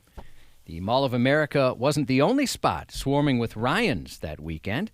The Minnesota Twins hosted the Athletics Saturday night at Target Field, drawing hundreds of Ryans to the ballpark to celebrate their shared name. Everyone wants a community, everyone wants to make new friends, and some people don't know how to do that. And so what's the easiest way to do it is just do it for the dumbest reason imaginable, and that is we have the same name. The Twins couldn't lean into the theme because starting pitcher Joe Ryan was not in the rotation. Catcher Ryan Jeffers also sat that one out. Oh, lame. It remains unclear if or when Guinness World Records will officially recognize the Ryans roller coaster milestone, or if another group of namesakes will step up to challenge their self-proclaimed record down the line. You know my pal Wang, Josh? Yeah, I do. He'll never get to enjoy something like this. No. There just aren't enough of them out there. Well, if you go by last names, there's quite a few. He'll be good there. Josh, did you say that there were friends and family there cheering them on? Yes. you imagine? I'm going by name convention. Do you want to come and root for me on the roller coaster? I'll be honest, I'd go. I think this is funny, and people understand it's silly. Yeah. There's people traveling from around the country. That's crazy. All around the world. If Guinness does step in to settle the score, it won't be the first time the organization stepped in to resolve a quirky dispute. In fact, the whole concept started back in 1951 when the managing director of Guinness Breweries got into a heated debate over which game bird was faster, the golden plover or the red grouse. Realizing the world needed a reliable authority to settle pub debates once and for all, he created the Guinness Book of World Records. What a hell of a deal. Yeah, that's cool. So if you're going to play some bets at the bar, the golden plover is the faster bird. Plenty of restaurant. Oh, you know what? I got to skip that. There's vomiting superheroes and horny comedies hitting the theaters this weekend. Tom Holland returns to his iconic hero role in Spider-Man Brand New Day, which finds a forgotten Peter Parker living completely isolated until a powerful new enemy is unleashed. Peter Parker's been putting in the work on the press trail. Holland made headlines after a recent appearance on YouTube's Hot Ones alongside actor Jon Bernthal. The spicy wings of death ultimately proved too much for his tummy to handle. He spider-barfed right after they wrapped up filming. I love him. Tom Holland doesn't seem like he can handle much spicy food. No, absolutely not. He's kind of little, it appears. Yeah, he is a little guy. They're still doing that show where folks choke on those nuclear wings and Yeah, I whatnot? think it's more popular than ever. Yeah, I like it. I thought it had upped and gone already. I thought this was cool. Something we talked about earlier or this week. The Arkansas man who went viral after helping a guy in a wheelchair cross traffic while he was dressed as Spider-Man. Yeah. Sure. He was invited to the L.A. premiere. Hello. Now you may be wondering why the fancy suit. Well, that's because Sony Pictures reached out and invited me to attend the world premiere of Spider-Man Brand New Day in Los Angeles. So I just wanted to say thank you to everyone who has made this happen. That's the voice of Christopher Hellenthal, wearing his Spider-Man mask but a suit. On Wednesday, he was in the presence of Spider-Man actor Tom Holland and the rest of the movie cast as he attended the premiere, and he said the movie is a must-see. That's so sweet. That is cool they invited hanging him. out there with the cast of the movie. Yeah. I would have loved to have been there when someone asked him, so how did you get these passes? Well, so I was on my way home from work the other day. You know, that kind of a thing. Dressed as Spider-Man. Yeah, I was dressed as Spider-Man. You know how it is. How much time do you have? I gotta tell you the story. If you're looking for something a little more provocative, then I Want Your Sex. In a cast that includes Olivia Wilde and Johnny Knoxville, the kinky comedy I Want Your Sex hopes to make a big splash at the box office during its release. The movie follows a man who landed an unconventional job serving as a woman's personal sexual muse. I'm sorry, Josh. Very forward. If you could help me out, what does it mean to be someone's sexual muse? Well, he's there to, please her sexually. Well, it's like a sex slave. Yeah. Oh, copy that. Indeed. Yeah. Skipping theaters and coming straight to video on demand tomorrow. Not necessarily a good sign. The Megan spin-off Soulmate. A man acquires an artificially intelligent android to cope with the loss of his recently deceased wife, and he wants to bang it, but it goes crazy. On Sunday, the Season 3 premiere of Taylor Sheridan's Lioness on Paramount+. Great show. And lastly, but not leastly, it was 98 years ago today in 1928. 98 years ago. The MGM Lion roared for the very first time at the beginning of the studio's first talking movie, quote-unquote, White Shadows in the South Seas. There was only one word of dialogue in the entire film, and that word was anal. Hello. Hello. I'll be damned. Time to press play on however you listen to music these days. I get confused, so I'm not sure. First up, Five Finger Death Punch return with Legacy, released 19 years to the day after their debut, The Way of the Fist. I'm a sucker for that band. Oh, yeah? Their guitar players are so good, such good solos. It's also Green Day with Nimrods, the official soundtrack to their road trip comedy film. And rounding out the lineup, Entire State of Tim Montana. Tim's guest on the new 16-track studio album features such the likes of Slash, Billy Gibbons, and Jerry Cantrell. Tim Montana is going to open up for the rescheduled Ham Summer Bash, now late summer, early fall, still with Creed, at the Mystic Lake Amphitheater September 5th. To keep up with the latest in rock, bookmark 93x.com, where every Friday we post the full notable new releases breakdown with an accompanying playlist on Spotify. If today's your birthday and you were hoping for a BJ, I'm about to give you one. BJ Novak, Ryan on The Office, who sadly was not at the mall last week for the Ryan record, is 47. Good at acting, bad at tax paying, Wesley Snipes, 64. This is from Dew-Fisted Drinker Jesus. Shout out to my beautiful wife, Amy, retiring today after 26 years at Anoka County. Congratulations. Tonka TIG Welding Jesus, let us know about a great cause. The New Germany Fire Department's hosting their annual softball tournament all weekend long at Lindstrom Park. Expect four-alarm softball action as first responders from Carver, Hennepin, and Scott counties battle it out on the diamond, taking only brief timeouts every 3 innings to admire each other's fireman mustaches. Between watching guys try and sprint in softball cleats with bad knees, you can also enjoy great food and ice-cold beer. Great way to support the brave men and women who keep our communities safe. The tournament kicks off today and runs through Sunday. You can head over to 93x.com for the rest of the info. And that's 93X News. Randy Shaver and Brad Ryder on the Half-Ass Morning Show. The 0-2 from Strom. Clemens in the air to right center field and deep. Back it goes. Deep it goes. And gone! Cody Clemens wins it. And the Twins walk off the Royals once again at Target Field. Can you believe it? Down to their final strike. Twins win. Twins win. The Twins win it. God, how about that gangbang right there? That was incredible. It was. Randy Shaver and Brad Ryder are here. Welcome to the Friday show, Marks. Good morning. Morning. It's SummerSlam week. We're inspired to use more wrestling terms than usual. We'll get back to talking wrestling a little later, I'm sure. But the Twins pulled Game 1 out of that Royals series. Smooth out their ass. And after yesterday, I think it's safe to say they pulled the whole series win smooth out day behind. Hell, they were down 3-0 going into the home half of the ninth. Down to the last strike. Down to the last strike. Effing Cody Clemens went ahead and launched a grand slam to win the ball game. Twins win 4-3. Hell, they were no hit through 6. Yeah. Yeah, they're 2 outs away from being swept and ended up taking 2 out of 3. And then they celebrated and went out and traded for a relief pitcher. They did. Yes. Yes. They did. Let's get back to that in just a minute. Let's talk more about what Clemens came up with now. Sure. Folks, I don't know if I'd ever heard this term before, but folks started tweeting and whatnot about an ultimate grand slam. I hadn't heard that term yet.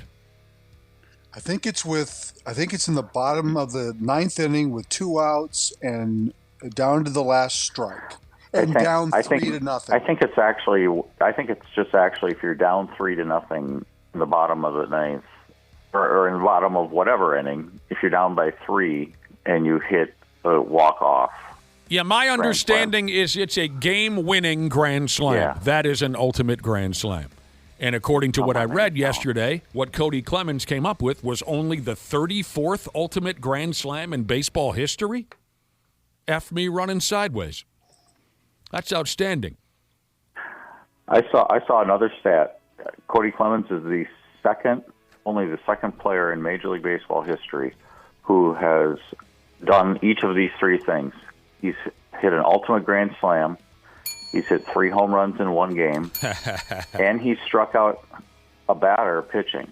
Oh wow, that's good. Who's the other person? Okay, wow. So I'm sorry. One more time. The 3 accomplishments are ultimate grand slam. Okay, a grand slam to win a ball game.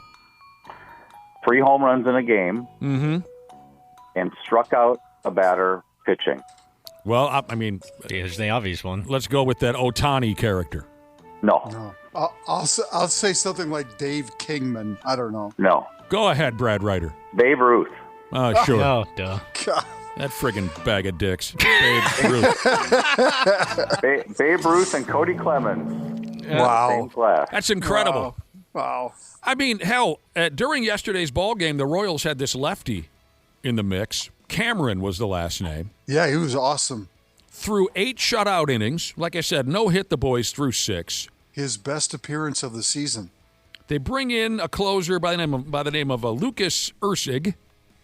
He retired the first 2 batters of the 9th. Am I correct about that? Yeah. I think so, yes. But then he hit Ryan Jeffers with a pitch. Royce Lewis singles, Josh Bell walks. Now the bases are loaded. The next pitcher was a feller called Matt Strom, and he delivered the pitch that Cody poked into the right field flower boxes there to win the stinking ball game. The 6th ever walk-off grand slam in Twins history. Brian Dozier had the last one in 20+18. That must have been that game against the Detroit Tigers. Oh, gosh, where they were down like 10-0 or whatever it was, yeah. I was at that ball game, and it was one of the biggest thrills I've ever had as a Twins fan. I bet you Josh still has the Dick Bramer call around here somewhere where Dick says something along the lines of, "It's the most electric moment in Target Field history," or something along those lines. I don't know if you can find that, Cubby, but I was at that ball game. But what a finish. The Twins are now 10-2-1 in 13 series since June 12th, if you can follow all that. And now they start a series in Seattle. And, Randy, like you said, they went and made a deal yesterday. And it was a productive deal, not just a short-sighted, drunken salary dump like we're used to seeing around here. They landed a lefty for the bullpen, and one that I read a lot of other ball clubs were interested in. Yeah. A.J. Minter. Yeah, former Brave. He had been with the Braves for, 6-7 seasons. Played for the Mets. I think this is a sign the Mets are about to begin the overhaul again. 32 years old. He's coming off an injury. Didn't start pitching until late in May this year. He missed most of last year with an injury. He's got a lot of experience. He's left-hander out of the bullpen. I think he's going to help him. So. And they didn't give up much. They gave up a couple of minor league guys that I don't think had opportunities to make it to the big leagues. So. I got a kick out of this. The 2 minor leaguers that were traded from the Twins over to the New York Metropolitans, I have their names here somewhere. It doesn't matter because we hope in the long run it doesn't matter, and this isn't some colossal mistake. But the term I read yesterday I got a kick out of. They said the Twins dealt a couple of dartboard minor leaguers. Yeah. Throw a dart at a dartboard, whether or not these guys will be worth a pump in the I think long they were in the 20s as far as, mid-20s as far as the ranked prospects in the Twin system. So it wasn't like they gave up a top 10 prospect. That was friggin' incredible what Clemens came up with.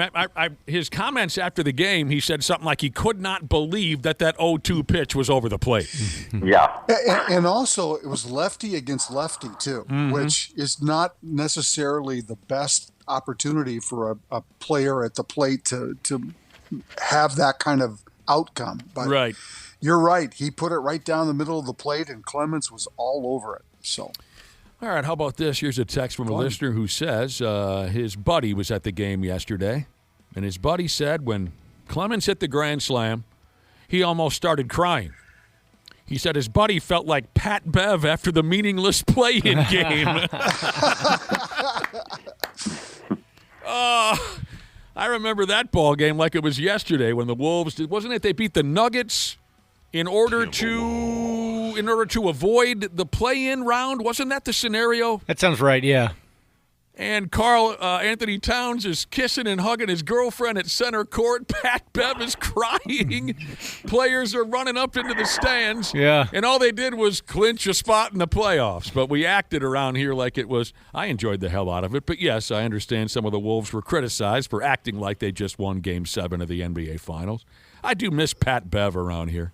Yeah, he was cool. What a goofball. That's all right. You've got one coming in that'll take his place. Oh, hey, possibly. Brad, I dig you and everything. You know that. But I'm not going to put up with too much negative talk about the Bang Brothers. Oh, no. And that I'm wasn't not negative. It was just Josh and I have a certain amount of tolerance, but we're not going to put up with too negativity. The Bang Brothers, damn, those guys are cool. They're going to create some fun, for sure. Or some absolute chaos. Chaos. Yeah. Well, that makes it fun. Fun, total disaster. All of the above are possible. Not a CO. Jesus says, Cody and Roger Clemens, most strikeouts by a father-son duo in Major League Baseball history. Yep. I don't know if that's true. It's funny, though. It's funny to say out loud. There you friggin' go. Anything and else? Yes. Twins are a game back of the wild card. Game back. Heading into this series against Seattle, who, by the way, is 2 games back of the Twins in the wild card race. So it's a very big series for both teams starting tonight in Seattle. Twins Mariners. You didn't find that Dozier audio, did you, Josh? All I have is a montage of Dick Bramer's stuff. I don't know if it's in it or not. Oh, well, that's all right. We might have put it in there. I can't listen to it. If my memory serves me correct, because I was at that ball game, I think they went into the bottom of the 9th down something like 9-4 or something like that. And just it snowballed and snowballed and snowballed until Dozier got up there and clubbed that friggin' ball into the left field seats. And again, a total dork out here, but, that's my style now and again. If you watch the YouTube highlight of Dozier hitting that home run against the Tigers, watch very closely, because when the ball lands in the left field seats, there's one dude out there who must have had too many Steve Weisers, because he's kind of, you know how they have the bleacher seats out there in left field? He's kind of running, and he's thinking, maybe I can catch this baseball, and he loses track of where he is, and just goes absolutely ass over apple cart in those bleacher seats. Look for the guy who falls on his face. It even adds to the moment. Oh, man. Oh, speaking of that kind of a thing, how about the Giants fan a couple days ago? And I think maybe this video's up on our website, but I can't be sure. It is, yes. The Giants fan a couple days ago, beautiful day game there in San Francisco, took a foul pop fly off of the skull. I have never... A souvenir down the left field line. I think that hit a face right on top of the head. Right there. You see? It's got a red spot on his head. He's gamer of the day. All right, let's take a look. I got it. Wasn't even looking. Yeah, they're asking him to leave because he embarrassed the stadium. I have never seen a baseball bounce so high off of a human skull before. It's like the dude's noggin was a trampoline. He took it like a champ. Oh, dude. It's bleeding. Looked pretty bad. It did draw blood. And the announcers make it sound like he was attempting to catch the ball. He had no idea where it was. No, he was looking behind him. He was standing up. He's looking behind him. And then it just, by God, it came straight down onto this poor bastard's exposed cranium. All right, I might have that Bramer call. Like I said, I can't hear this, so hopefully this works. Hey, watch out, Joaquin Soria. Just about everybody left here at Target Field is standing. Brian Dozier, the batter, singled in a run his last time out. A drive to left field. Are you kidding me? Wow. What a comeback by the Twins. You didn't make the All-Star team, but you just helped beat the Detroit Tigers. The most electric moment at Target Field in years. We partied our balls off. A listener texted in and wanted to know. Sorry, I don't have the answers. I mentioned that Clemens' Grand Slam was the 6th walk-off Grand Slam in Twins history. Brian Dozier had the most recent one. A listener texted in and said, who were the other Twins to hit walk-off Grand Slam? Sorry, I don't have that information in front of me. I bet we could guess. I'm sure there's probably a couple in there that are oddballs, but yeah, your easy guesses would be guys like Killebrew, Herbeck, Morneau type of a character. Sorry, I don't have that. And I certainly don't have the skill set to look it up, but... Only 6. Well, just only a quick 6 in the Google history. search here says Jason Kubel. Oh yeah, I remember that one. Tread. Oh yeah, that was at the Dome. I remember watching that at the Wayzata Legion. Yeah. And then Brian Dozier, and then obviously Cody Clemens. That's what the 3 Google mentions here. Ah. Yeah. Oh, we mentioned yesterday this Harrison Bader character from speaking of the San Francisco Giants. He's ready to come off the injured list. But then they say he had a late-night scooter accident. It got more embarrassing, didn't it? It did a little bit. We have a little bit more information. The Giants aren't saying much about it because I think it's embarrassing. Harrison Bader had a late-night electric scooter accident where he re-injured himself. So now he will not be coming back to play baseball anytime soon. They say here, this is the information, the new information we have. It was about 10 to 2 in the morning right around bar close, and witnesses said they saw Bader drive his electric scooter smooth into the back of a San Francisco Fire Department fire engine. That's awesome. They're tough to spot. He just smashed right into the fire truck. And I know what some of you are saying. Fire truck? Yeah. And it caused a, quote, major injury. Well, that sucks. I got confused. So did it say that the fire truck ran over his foot? I saw one saying that that happened, but no, I didn't see that. The story I saw made it sound like this truck was parked and he just... That's what I thought at first. I don't know. Let's see if I can find another one. Here's a text that says, Turkey Buckets 91 series. Wasn't that a walk-off? Yes, but not a walk-off grand slam. Not a walk-off. Kubel was very memorable. Absolutely. I remember Jason Kubels. Yeah. There you go. ESPN, gentlemen, will be streaming women's professional baseball starting tomorrow. I did not know the women's had a professional baseball league. The women's, the WPBL.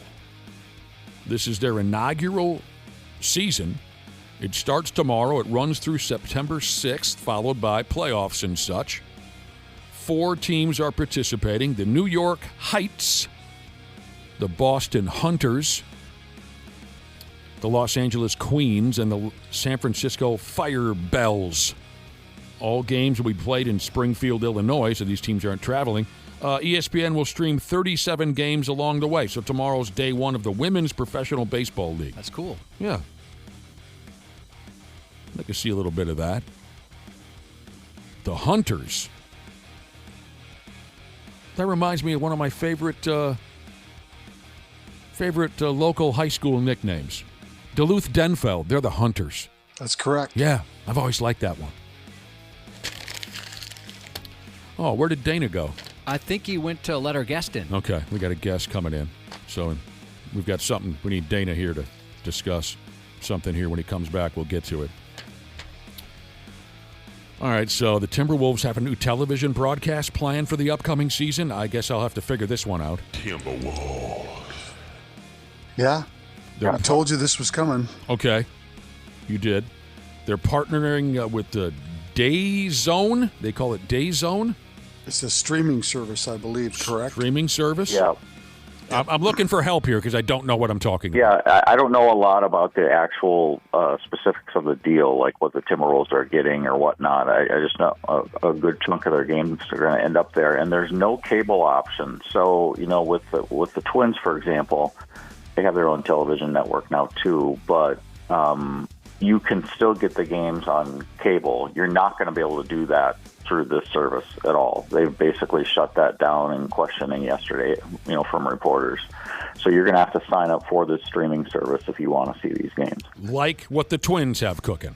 Kind of, but like I said, you can still find the Twins games on Comcast and on other cable networks. Okay. You're not going to be able to do that with the Timberwolves. But they are going to offer, it was 15 free games. There'll be some free games in there. A couple. Yeah. All right. I mean, I was drinking with some pals last night, and they were giving me ideas of what it might cost. They had heard rumors of what this might cost.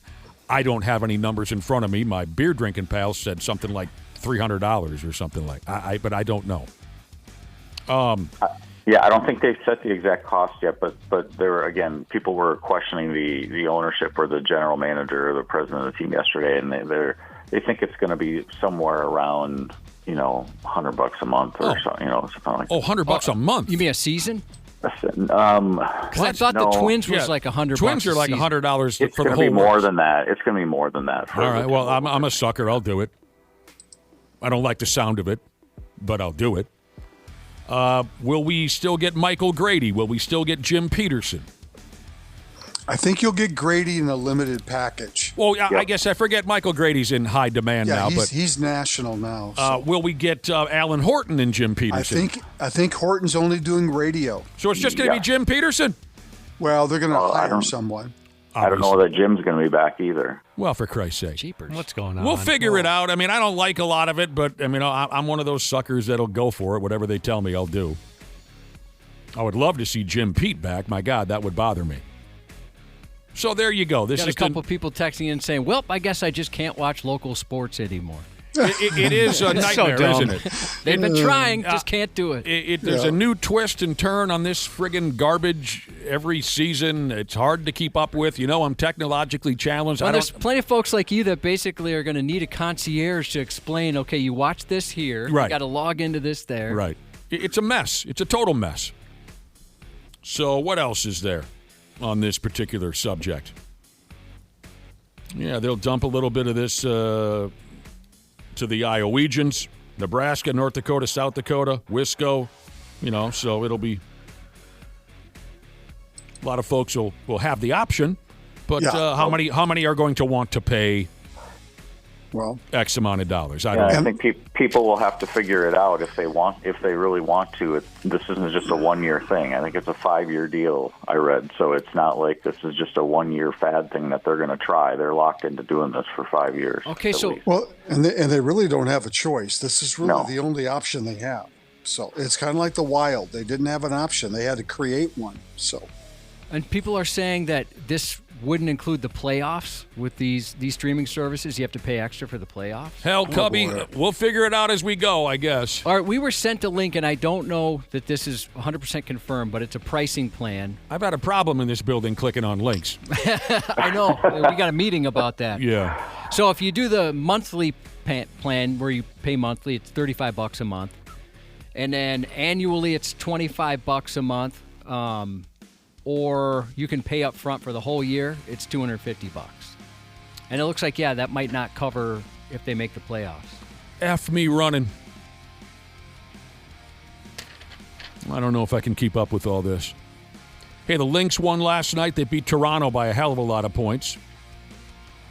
Lynx win again, 104-72.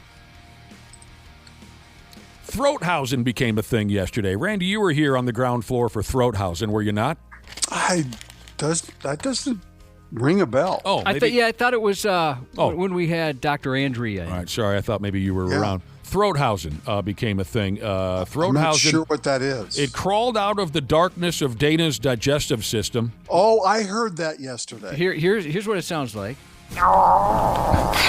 Dana's neck makes noises every day at varying volumes, but yesterday was a keeper. That was especially bad. Yesterday, I did hear that. Yesterday, it became an entity, and it took on a life of its own, and it deserved a name.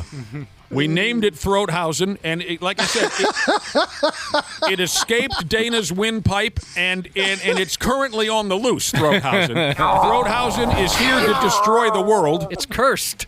So be on the lookout. And now, actually, thanks to Josh's brilliance, Throathausen has its own top 40 dance hit.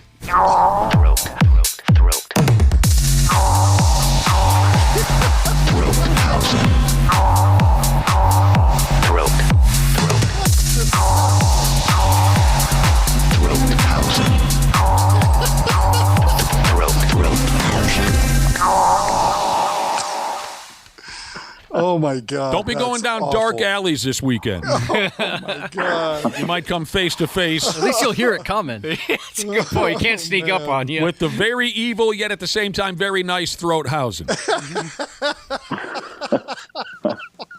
Everybody's talking about it.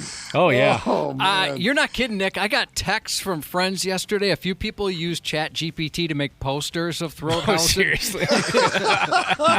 Brilliant. It's the most popular thing that's ever happened on this show. Our new thing is making T-shirts. I don't know what a Throathausen State Fair T-shirt might look like. Oh, yeah. I wonder if there's time. Yeah, we got to get a Throathausen T-shirt. Or if we'd get sued by Danhausen himself or what. But Throathausen has taken off. And again, step lightly. He is not here for good. You got to make a note. Yeah, we need a Throathausen shirt. A few people texted in yesterday when it happened and said they checked their shorts. Well, because I think all of us here thought it was ourselves because it was so loud. I did for sure. It was so pronounced that people said they looked down and thought maybe they had just gambled and lost. Not only did I think it was me, but I was embarrassed, actually. And I didn't say anything until you guys started talking about it, and then I realized it wasn't me. So Oh, man. Well, here's what happens. So the mic in my studio, even if you hit the off button just perfectly flush, sometimes you got to hit it 2 or 3 times. So I was almost positive that my mic was off. So when I felt it, I was like, oh, thank God my mic's off. And then I look down and I see it's on and I hear nobody saying anything. I'm like, oh, here we go. Gonna wear this one. Ambassador of Rubbish Jesus said Chris Lindahl no longer has the catchiest tune on the radio. It's your neck. I love the Throathausen Jam, dude. I do. I could listen to that all day. It could just be our, what do they call it in the business, Josh? Music bed? Yeah, like we have one going right now. Yeah. That could just be our friggin' music bed day in, day out. Until somebody snaps. Somebody would lose their mind. Dana actually ran out yesterday with it being... Oh, it's a well, now we have tornado Nosehausen. warning. Well, that was Nosehausen now. Schnazhausen. There's another being escaping from our...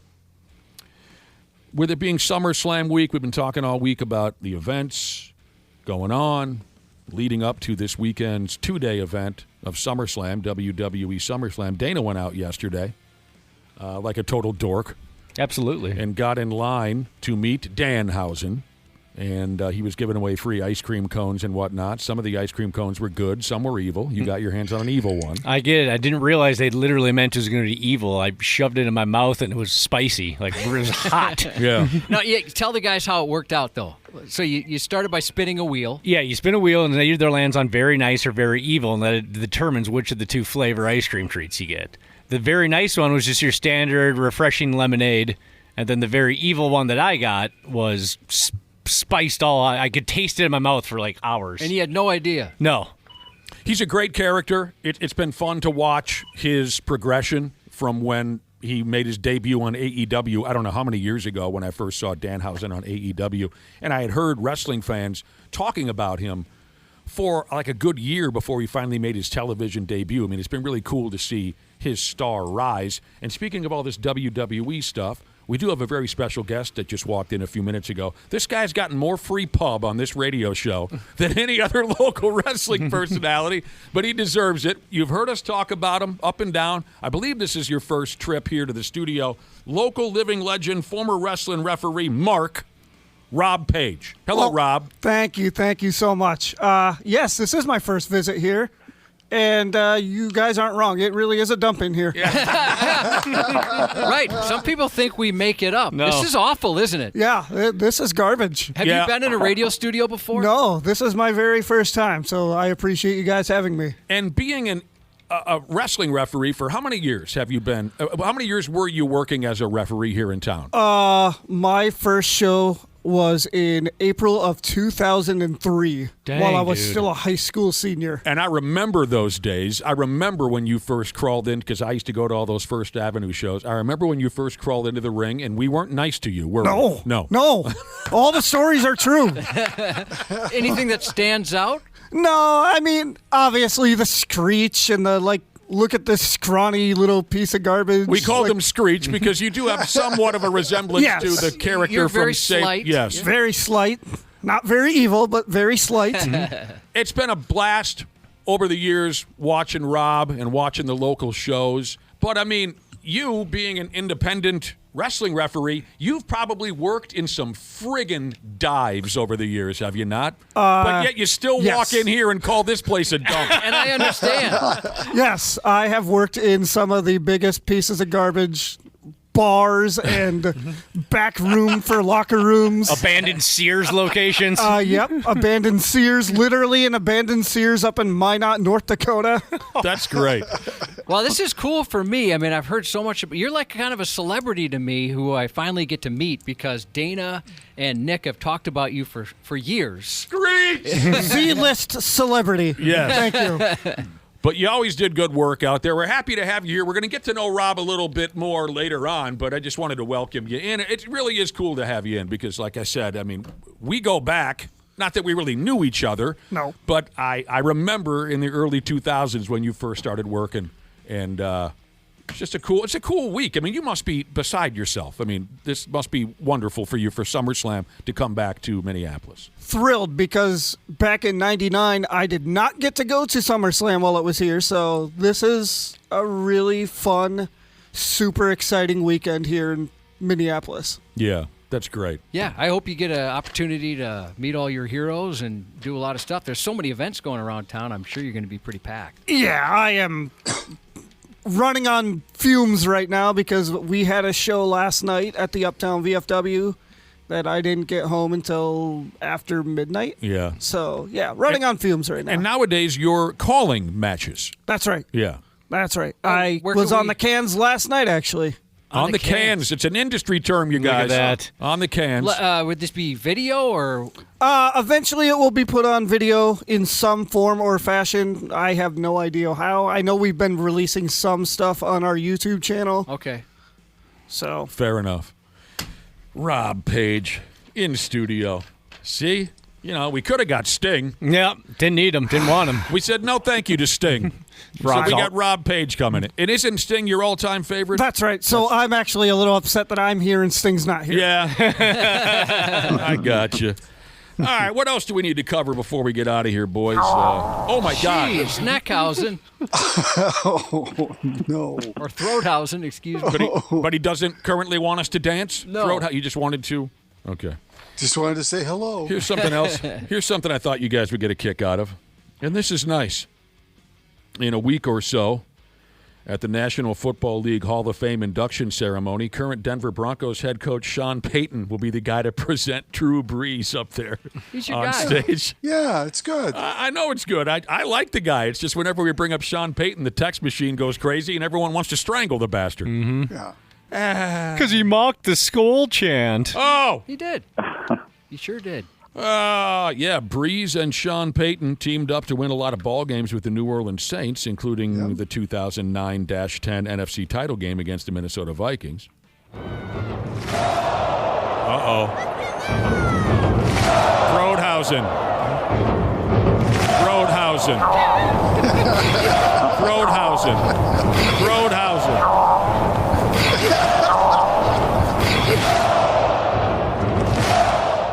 Oh, man. Throat. Every word Throathausen tries to say, it kind of comes out. But he's learning. Sounds like he's doing the skull chant. He's learning. What's it say here? Sean Payton will also attend a dinner the night before the ceremony, so the guy gets a free meal out of the deal as well. Good deal for Sean Payton. Not a bad gig. Great coach, great man. You're just baiting people up. If you like bounties, yes. Well, see, don't get me started on that again, Randy Shaver. Don't get me started on that friggin' bounty crap. Oh, Randy, you might appreciate this. Somebody texted in and said he had his first colonoscopy scheduled yesterday, and he was in the process of his prep, and he thought Throathausen was coming from him as well. Oh, no. And that could have been from either orifice, too. Yeah. Oh, no. A lot of sounds can be made during that time. Yeah, that's correct.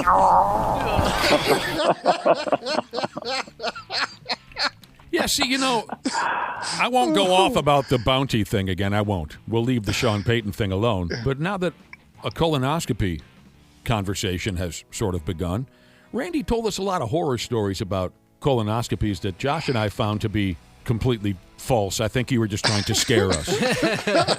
Were you just trying to scare us, Randy? No, I was just trying... No. Because when Randy told us when he had his first colonoscopy that he farted so hard he almost shot across the friggin' room. That was afterwards. That's what I mean. Yeah, you said they filled you with air and some type of swill. Yes. And then when it was over, you said you just gassed yourself into the next room. I had to, yes. But so Josh and I, when we first got our first run at first of all, it's unfair that you both went in together holding hands. That's not. We wouldn't do it any other way. They had a coupon, Randy. It was like a couple's massage. Yeah. Well, you got massaged all right. That's right. There are a lot of procedures that Josh and I assist on making a team event. But yeah, when we went in for our first colonoscopies, of course, I'm thinking to myself, well, I hope I don't blow air at the nurse and doctor. I had nothing close to that. I didn't make a sound while No, I was. I was lucky too. Yeah, so I was nervous about that. That's exactly what Randy was trying to do. He was trying to make us both nervous about it, and it was a breeze. We found out Randy's the king of gifs or gifs, whatever they're called afterwards. Like that, a lot of funny ones were coming our way. that pipe of raw sewage bursting. That's one of them. The fudge coming out of the ice cream machine. He did his research. Josh, listeners want to know if you can. Listeners want to know what Throathausen might sound like if he's riding a two-stroke mini bike at a town meeting. I don't know if that's possible. Hey, before we go, we have a big event tonight at the YZ American Legion. We've been hyping it for months. We're calling it Brost Out Cancer. We're going to raise money tonight at the Legion for the Randy Shaver Cancer Research Fund. It goes from 5:30 to 8:30. Now, if you have bought a ticket to the event tonight, we don't want to make it sound like everyone's got to rush in at 5:30. Arrive and dine anytime. Chicken will be cooked fresh in batches. That's how we do it back in the kitchen throughout the evening. Indoor and outdoor seating available. If you don't have tickets, we will try to accommodate walk-ins, but we just got to see how things go. You know what I mean? Mm-hmm. Yeah. If you bought a ticket, wonderful. If you didn't, we'll try our best, but we'll do our best for you. No guarantees, but we'll try our best. And I want to say thank you again to some of the listeners who have donated silent auction items. Of course, there'll be a 50-50 raffle, a couple of door prizes and this and that. The silent auction, I mean, we got some great stuff thanks to some kind people. Sharp as a bowling ball, Jesus, is one of them. He donated an autographed hockey stick autographed by some members of the Minnesota North Stars. Oh, dude. Cool. He has some Zach Parisi autographed merchandise that he's willing to part with. A listener by the name of Ben who donated a Bloody Mary basket with the Bloody Mary mix and beef sticks and the whole works. Cat by the name of Devin. Yes, Josh. I've known who that is forever. I never knew his name. I just know his Jesus name. Who's that? Ben. Okay. Yeah, but what's his Jesus name? I don't want to screw it. Bloody Mary Grilling Jesus. Okay. You know the guy? Yeah. Oh, yeah. A cat named Devin is donating.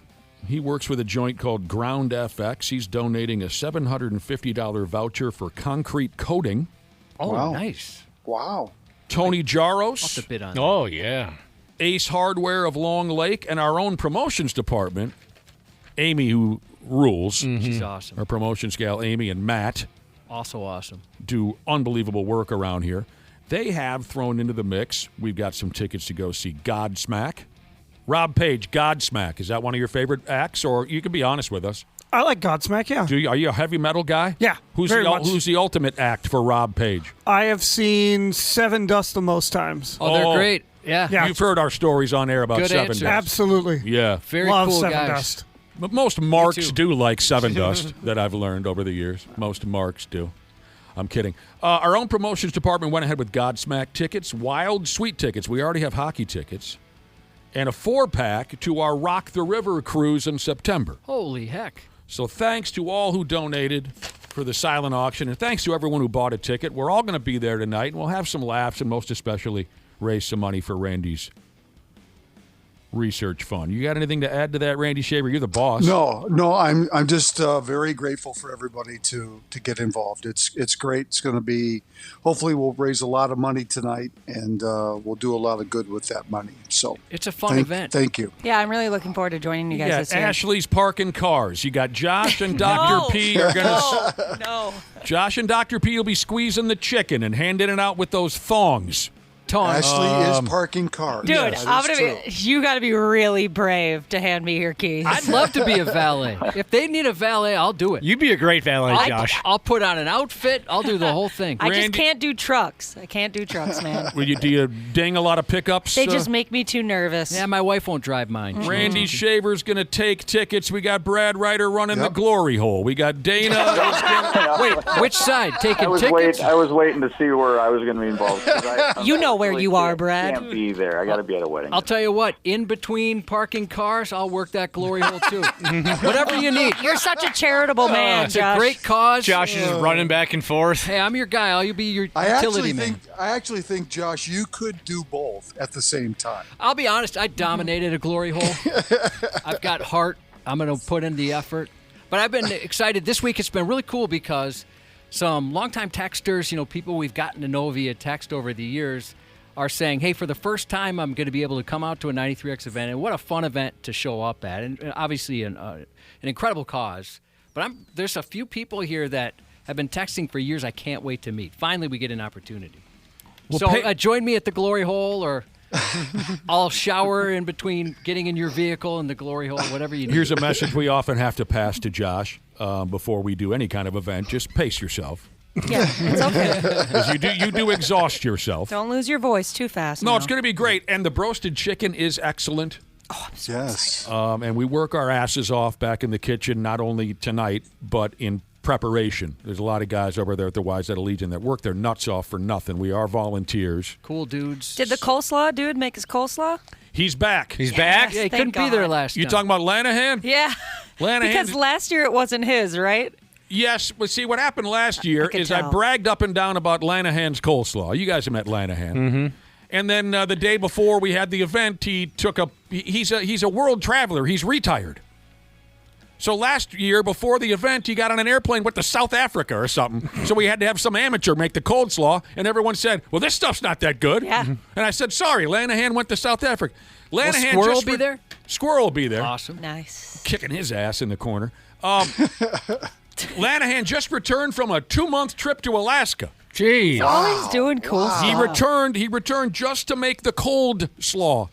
Yeah, he's a fascinating dude. So again, it'll be a fun deal. If you have a ticket, we look forward to seeing you. If you don't, we'll try our best. There you go. I don't know if I missed anything, Cubby. Did I miss anything?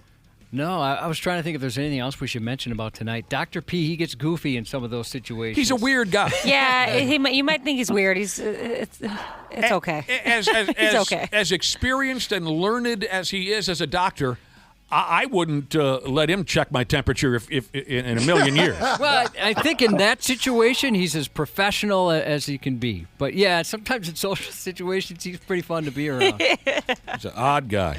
All right, so Randy, we'll see you tonight. Brad, we hope you stop by. I guess I've forgotten if you've given us a word on this or not, Brad Ryder. No, I mentioned real quick, I got to be at a wedding tonight. Oh, so, okay. That's all right. Unfortunately, I had to That bow sucks. out, I'm but, sorry. Yeah. Next time. Yeah, thanks. I know where I'd rather be. Next time, Brad Ryder. Yes. All right, see you tonight, Randy.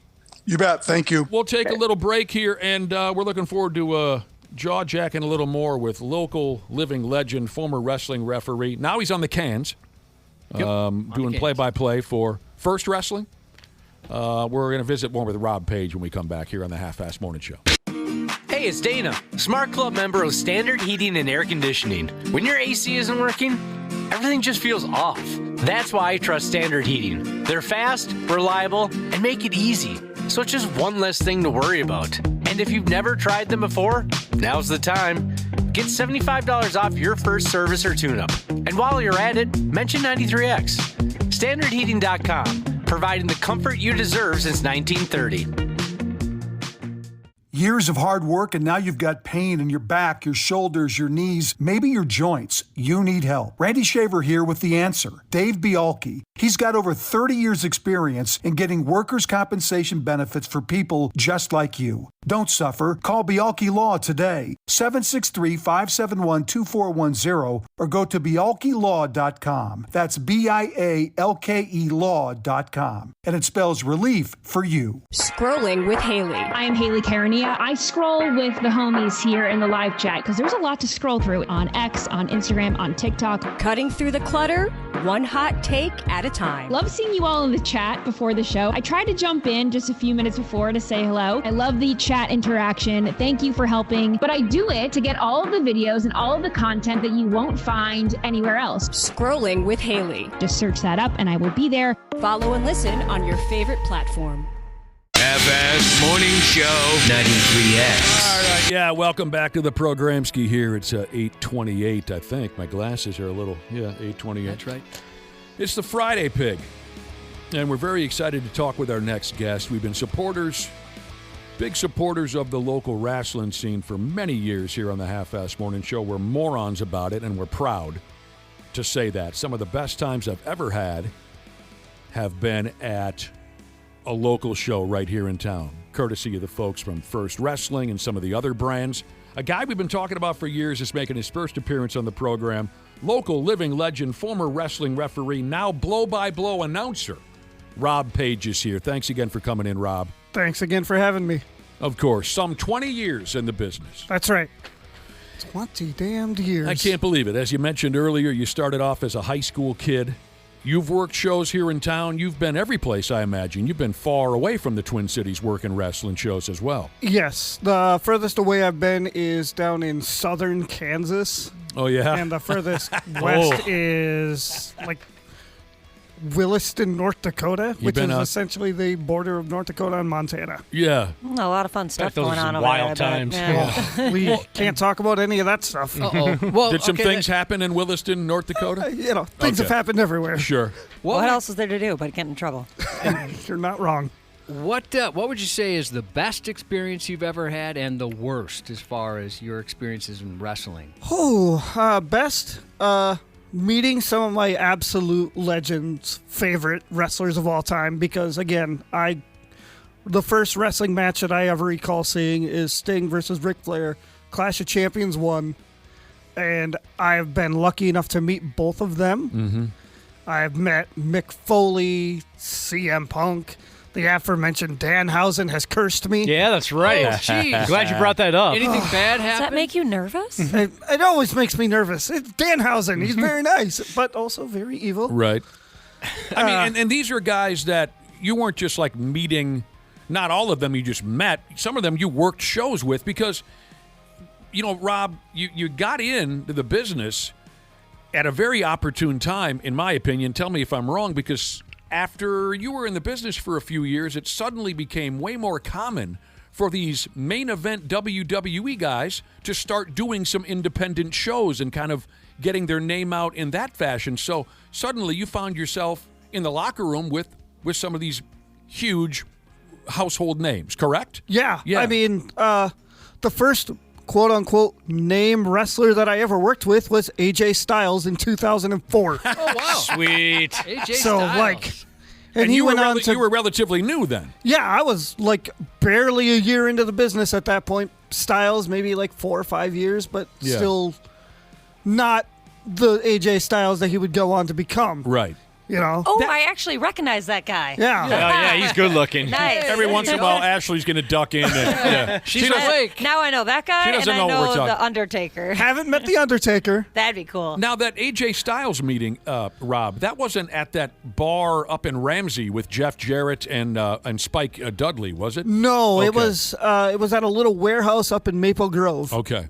We used to do weekly shows up there. Okay, I think I remember the spot you're talking about. Yeah, Yep. I mean, I don't know I think it was around early 2000s. Yeah, the show that you're talking about with the Jeff Jarrett? Yeah. Yeah, like 2003-ish. And there was like 5 people Yeah. at this bar Yeah. in Ramsey. What the hell was the name of that bar? It had a softball field. Yeah, I don't remember the name of the bar, but I know exactly what show you're talking about. I was not there, but I know plenty of people who were. Yeah, the 7 or 8. So I was emceeing that evening. Okay. And I knew I was going to be working with Jeff Jarrett, which was very exciting. We were just talking about Jeff Jarrett yesterday.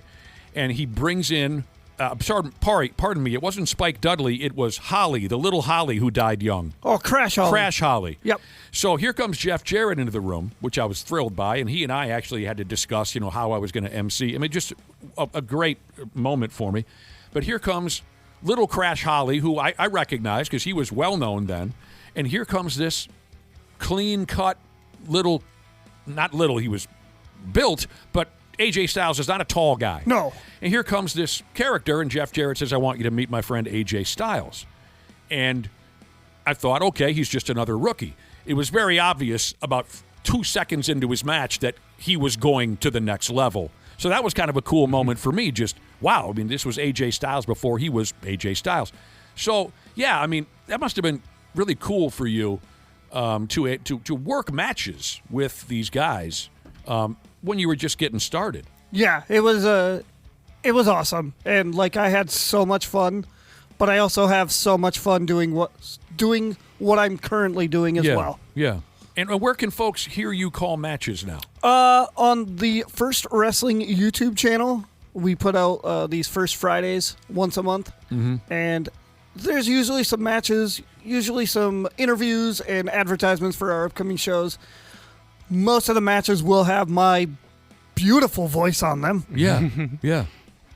Currently.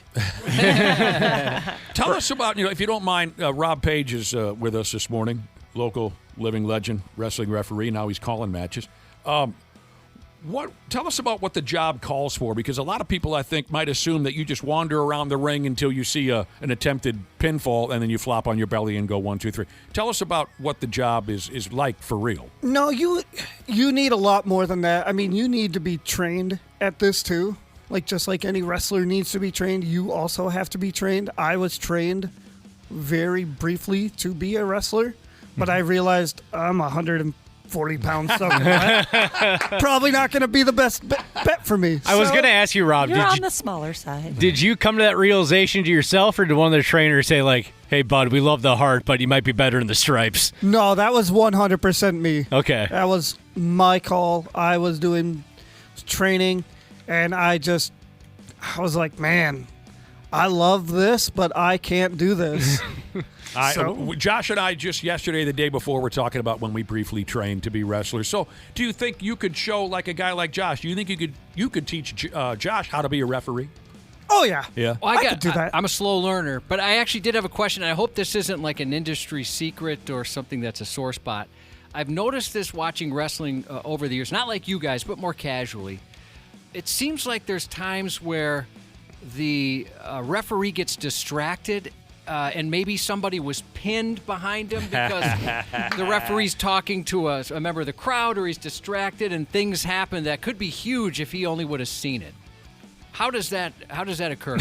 Well, let me just say this. Maybe don't be jerks and distract us. So you're blaming the crowd? Yeah, I'm blaming the crowd. Yes. There's been times I thought maybe that was on purpose for the comedy. Oh, please, on purpose. Are you kidding me? Was that silly? Yeah, that's ridiculous. There's a lot of moving parts, Josh. A lot of things happening at once in that Industry ring. stuff. You wouldn't Silly, understand. Josh. I got to say, that's some of my favorite comedy. When that type of thing happens, that's good stuff. I talk a lot about those local shows at First Avenue and just the hilarious heckling that would go back and forth between the jabronis like myself in the crowd and the actual performers like yourself and the do you have any great heckling lines that you can remember from back in the day? Or I mean, it could have been a week or two ago, but any of the great lines that you've heard from the crowd or the performers? Nothing I can say on the radio. Understandable. I figured that was going to be the case. I have heard some absolutely vile things from the crowd, Yes. and we have said some absolutely vile things back. Gosh, I need that kind of stuff. Makes wrestling really interesting to me, because that would be a lot of fun to go to a small show and just like let my anger out on actually, everybody around me. It's part of the fun. You would have a total blast at like one of the first wrestling shows at Uptown VFW. You would have so much fun. I guarantee I gotta it. check it out. Well, actually, if you would like, there is a show tomorrow night after SummerSlam that you can check out at First Avenue called First Wrestling Remix. Come hang out. Yeah. Come hang out with us. Who's gonna be there? Squeeze Who's yourself. all gonna be there? Yeah. Oh. She wants to make sure the popular kids are going to be there before she shows up. All the popular kids will be there. That's wild that you guys are doing a show after night one of SummerSlam. Yeah. Eddie Kingston from AEW is going to be there. F me running. He's Really? one of my friggin' favorites. Eddie Kingston is a riot. Yeah. That's great. Nick, you may remember the Amazing Red from TNA Wrestling. The Amazing Red. He was a smaller little fellow. I can't picture Oh, him. man. I'm sorry. He was an amazing athlete. Yeah. Still is, actually. And then a lot of our local talents will be there, like that jerk Darren Corbin's going to be there. Yeah, he's a prick. One of my favorites, Ryan Cruz, is going to be there. Sure. Obviously, The anarchist Eric Cannon may possibly make an appearance tomorrow night. He's not shy. Our grand champion, Allie Catch, will be there. Excellent. Effie is going to be in the house. Effie is an amazing talent. Devon Monroe. Super Thunder Frog is probably going to be in the house. I heard you guys talk about him. I love Super Thunder Frog. All-time favorite character, Super Thunder Frog. I miss him. A lot of great talent. There may be some surprise guests. Who knows? A lot of wrestlers in town. I That's need wonderful. to see this Thunder Frog, dude. That's so awesome. good enough for you, Ashley? Yes. So you've never been Just to... the frog is good enough for me. Have you never been to a wrestling show of any kind, Ashley? No, I have. Wait. Let me correct myself. I went to. There was something going on in town like a couple years ago, and it was at like the XL. It was at like one of the big arenas or whatever we have here in town, and I was there for maybe like 30 minutes, an hour, maybe. Oh, okay. I saw Josh's son there. Oh, so that was like the highlight of my day. I was like, "What's up, Josh's son?" He goes to all those. Nice. And my wife. My wife's cleavage made it on TV. Oh, yeah, that makes sense. Real big moment for her. But it didn't help that I was in a spot where I had the obstructed view, so I was like, "All right, I can't even see anything." You know, while we're at it, word up to Aria Davari, who was a regular contributor to this program for a while. We had a lot of fun with Aria, and over the years, characters that I used to enjoy watching at First Avenue back in the day: ODB, Ken Anderson, Shemdog. Shemdog. I mean, I could sit here and now I'm forgetting Lenny Lane and guys like that. Detroit Slim. God. Am I dragging some old names out of the My mix now? goodness, I haven't heard that name in 20 plus years. All right. Not Slim, kind of shady Jesus. Went to a free pro wrestling training session, Nick. Yes. And he said, similar to us, after he took his first bump, he realized he'd never be able to do it. It ain't easy, is it, Rob? No, it hurts like fun, a though. real SOB. It does. It's way more difficult than it looks. Even just hitting the ropes if you don't do it right. Ouchie. All right, while we have Rob sitting here, let's grill you real quick now. Got it. Greatest wrestler ever. I think earlier you already established, in your opinion, the greatest wrestler ever is... Well, my favorite wrestler wait ever. a minute. Yeah, time out, because there's a difference there. So who's the greatest wrestler ever? In my opinion, Shawn Michaels. Okay. Ding, ding, ding, ding, ding. And he does... You agree, Dana? Yeah. There's no doubt he is top 5 for sure. Most wrestling fans would throw the Heartbreak Kid into that mix. What makes him the absolute best, in your opinion? Just we don't have enough time to explain that. Everything that he does. He can talk. He can work. He can do it all. Yeah. He's also gorgeous. He's funny as all hell. Yes. A great sense of humor. Okay, so the greatest is Heartbreak Kid. Your favorite is? Sting. Sting, okay. I don't know if you want to play this game, Rob. All right. What? Just out of curiosity, what makes Sting your favorite? Like what? He was the first one that I ever saw. Okay. And as a young 6, 7, 8-year-old kid, the face paint, and at the time, for him, it wasn't the black and white scary guy. Right. It was the neon colors, highlighter, yellow hair. Yes, I remember. Just big, muscular. He could work. Yes. He wasn't the best talker, but I think that's what made him so cool to me, is that it came off so I'm not memorizing anything. I'm just going to go out there and talk. Right. And then getting to meet him as a 35-year-old man was the coolest thing ever. Did you embarrass yourself a little bit? No, I hope not. You held yourself together? I held it together pretty well. How many times did you practice in front of the mirror of what you were going to say? 10. Maybe I don't want to put you in this position because you're such a nice guy, Rob, but I was going to ask you who you thought the most overrated wrestler was, but maybe you don't want to start trouble this morning. And you run into these folks. Yeah, I don't want to. Greatest tag team ever? Man. Heart Foundation. That's a great answer. That's a great answer. That would be Jim the Anvil Neidhart and, of course, Bret Hart.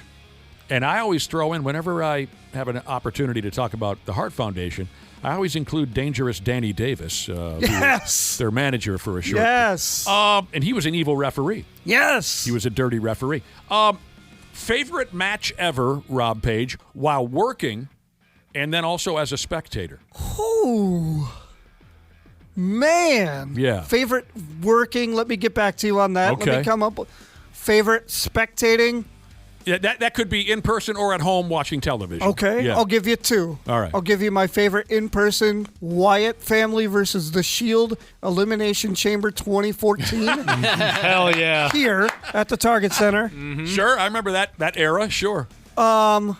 Just because it was electric. Neither of these teams at the time relatively new. I had been lucky enough to work with a member of each team here locally before they got signed and went on to bigger and better things. The Wyatt family was such a great and unique. I hate to sound disrespectful by saying gimmick, but that is the term But the Wyatts were. Yeah. And God rest the soul of Bray Wyatt and Luke Harper. And Luke Harper. What about foxiest WWE diva? Stacy Keibler. Wow. Why did you hesitate like that? Hesitate? Why did you hesitate? I did not. I'm joking, of course. You were right on did top not hesitate. Oh, Stacy. Wow, that makes a lot of sense. Okay, the other day, Josh asked us all a question, as we've been talking about SummerSlam and wrestling all week long. Josh asked, what finishing move would you prefer to take if you had a choice of any damn... Now, you mentioned Shawn Michaels, maybe a super kick to the yap, sweet chin music. Where would you go with that? So I've, oddly enough, not had to, but I've been unfortunate enough to take a few finishing moves. Yeah. Laying down for Arya Davari's magic carpet ride. Oh, man. Was absolutely terrifying. I bet. But he did it right. Yeah. He was gentle. Yeah. That sounds dirty. Oh, a magic carpet right now. It's just a splash off the top rope with a literal carpet underneath him. Some of the biggest pops I ever heard at First Ave was when Arya would climb that rope for the magic carpet. What a great guy. Okay, Josh covered the foxiest lady wrestler. Did you ever sustain any injuries out there, Rob Page? Oh, yeah. Very early on, we might not be talking about 20-year referee Rob Page. Way back in January of 2004, I took a really bad rock bottom. Landed really high up on my neck and shoulders. A really bad concussion. Oh, no. A bruised spinal column. Jeez. And I was out of the ring for I should have been out a lot longer than I was, but... That was scary. Oh, God, I don't remember it at all. Oh my gosh. Just knocked the piss out of you. Yeah. Jeez, that's... I only remember it because I've seen it on video. Oh, my goodness. Did the video look cool, at least? No, it looked terrifying. Oh, man. And you're able to watch it? Or I don't like to watch it. It bothers but you. I'm yeah. sure it does. Yeah. Have you showed it to Absolutely. Stacy Keibler? I've never met Stacy Keibler, unfortunately. You sound there's so much sadness in your voice. I hope you get to someday. Yeah, I want to make this happen for you. She deserves to know how much you love her. Speaking of divas and whatnot, Trish Stratus is doing a tour where it's called like the Your First Crush tour, because anytime she does signings, that's like the number one thing she gets. You're my first crush. You're my first crush. That's sweet. So she's kind of leaning into it a little bit. Trish Stratus. Mm-hmm. You know the story, don't you, Rob? Oh, yeah. Yeah, she touched my leg. Lucky. She did at the Mall of What was America. it? Were you stratified? Then she asked me afterwards if I was stratified. And the answer I don't think I was? I don't think I was able to make a sentence. I wasn't able to form a word after that. Fair. What a riot it is to have you in studio, Rob Page. My damn. And I mean, the guys were right. Everything they said about you, they were right. You're Total awesome. mark. Oh, no, not that he's part. a friggin' mark. I There's forgot no question Dana about loves it. But you've been one of my favorite characters for a long time. Thank you. God, Thank you. I appreciate that. Those old shows, man, when it was just me and Rob and, I don't know, 10 or 12 other people at First Avenue. Jesus, did the we homeless have bums who got in for free. That wasn't a nice thing to say about my guy, Nick. Ah, man. Screech, we used to call him. Oh, no, it's Screech is reffing this match. Come on, man. You can't get anybody else from... But then we learned to love you very much. We had to bust your balls at first because we're derelicts. Yeah, I understand. And you obviously blew our expectations right out of the friggin' water. So Thank you so much. Maybe you said this earlier when I was pumping, but how long have you and Rob Page known each other? Well, Nick? we were talking at least earlier. 20 Yeah, years? you were pumping. The first time I saw Rob was, he mentioned, his very first match was 2003. Yes, April of 2003. I absolutely guarantee I was there for that. That's I mean, really I cool. remember... Used to go to all those. I remember Rob first climbing in there, and we all thought, okay, this is... we were wrong. We were wrong. Here's something. Yes. I was at the show. I was a referee on the show that you wrestled Ted the Piston Dixon on. Oh, yes, I remember that. Yeah. One of my favorite all-time tag teams. Ted the Piston Dixon and Dan Casual Sexton. That's right. Dan Casual Sexton and Ted Piston Dixon. From Intercourse, Pennsylvania. That's right. Do you remember, now, Rob, do you remember the local wrestler who was billed from your girlfriend's bedroom? My beloved, my beautiful friend, Playboy Pete Hughes. Was that Playboy Pete? Yes. And God rest his soul. I got to know Playboy Pete a little bit over the years. God dang. We got to take a break. He really passed away? Yeah. Yes, Oh, unfortunately, yes. From your girlfriend's bedroom. That's great. And we mentioned Shemdog a little earlier. Again, most of you folks are saying who, but this was a guy that was very cool and very kind when I would mill around with Rob and his wrestling buddies there at First Ave. I think I just brought this up a few days ago. He had the most hilarious intro music. He came into the Tina Turner song, Simply the Best. Oh, yes. Great song. Yes, he did. And we would chuckle our balls off. We got to get the hell out of here very shortly. We want to thank our guest, Rob Page. Thanks again for having me. Of course. I can't believe it's taken us this long to have you in studio to talk, but we're certainly happy that we finally got around to it. Before we go, though, you wanted to make a shout-out?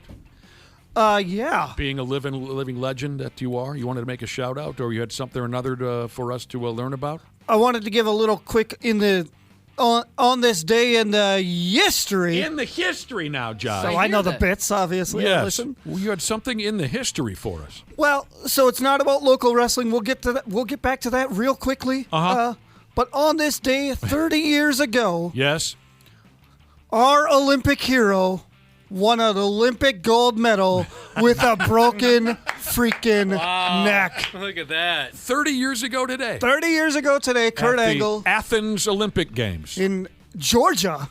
Wait a minute. Actually, Atlanta. Oh, Atlanta. That's right. It was the Atlanta Games. That's right, Atlanta. I for some reason, maybe I was Oh, thinking 96. Athens, Georgia. I don't know. Anyway, so 30 years ago, the broken freaking neck. Yeah.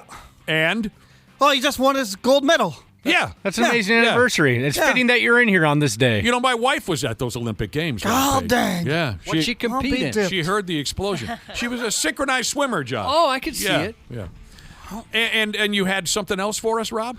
Well, tonight we have our big Friday Night Nitro, Mall of America in the Rotunda. I'll be there, baby. Yeah, Dana's going to come over after the broasted chicken broast out. You know what? I feel foolish because I had this list of events going on and I never saw that one. So tonight at the Mall of America. Mall of America. Friday Night Nitro. Friday Night Nitro in the Rotunda, same place as WCW Monday Nitro. Sure. This will be our 5th time there. We have sold it out the last 4 times. Mm-hmm. Few tickets are remaining, so you can still jump on to Mall of America, their website. You can easily find tickets right there. But I've been to a few of those Rotunda shows. They're absolutely fantastic. And you'll be calling matches? I'll be on the cans, as Okay. previously stated. Eddie Kingston's going to be in the house again tonight. Okay. El Clon from AEW, from the Don Callis family, is going to be in the house. I love Don Callis. And a bunch of our regulars, Ryan Cruz and Shane Black and Devon Monroe, Thunder Frog, the whole works. The whole gang is going to be there tonight. After that show, we're back at the Uptown VFW for a hardcore wrestling show. Okay, that one we were aware of, yes. 18 plus, 21 plus, excuse me. Oh. Yeah. No rules, hardcore, anything goes. It's a joint show with First Wrestling and our friends at Game Changer Wrestling, which is a massive independent company known throughout the country. Mm-hmm.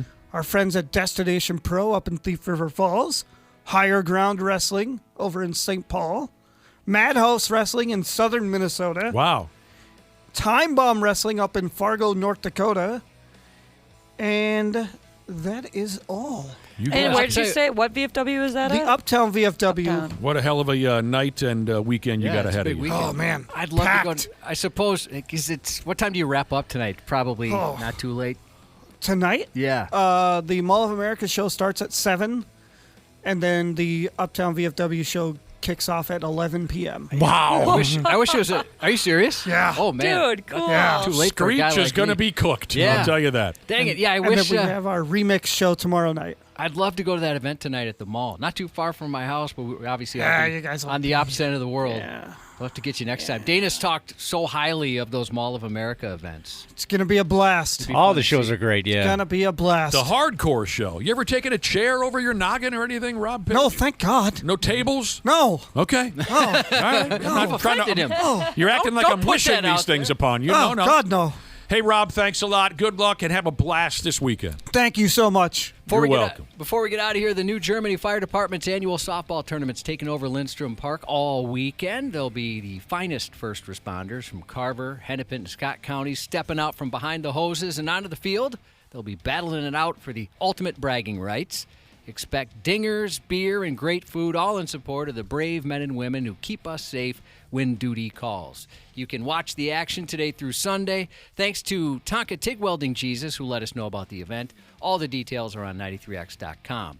Is this thing on? Jesus sent a shout-out to in his words, okay wife Carly, as they head into their birth-anniversary weekend, and to their son Hudson, wishing him a great 10th. Happy birthday to Sassy Sheezes from Wisco Red Bull Slingin' Jesus. Happy 34th tomorrow to Good, Not Great Jesus from your bro. Looking forward to seeing some of you tonight at Randy Shaver's Brost Out Cancer event. And to everybody else, have a great weekend, Marks. Hey, it's Dana, Smart Club member of Standard Heating and Air Conditioning. When your AC isn't working, everything just feels off. That's why I trust Standard Heating. They're fast, reliable, and make it easy. So it's just one less thing to worry about. And if you've never tried them before, now's the time. Get $75 off your first service or tune-up. And while you're at it, mention 93X. StandardHeating.com, providing the comfort you deserve since 1930.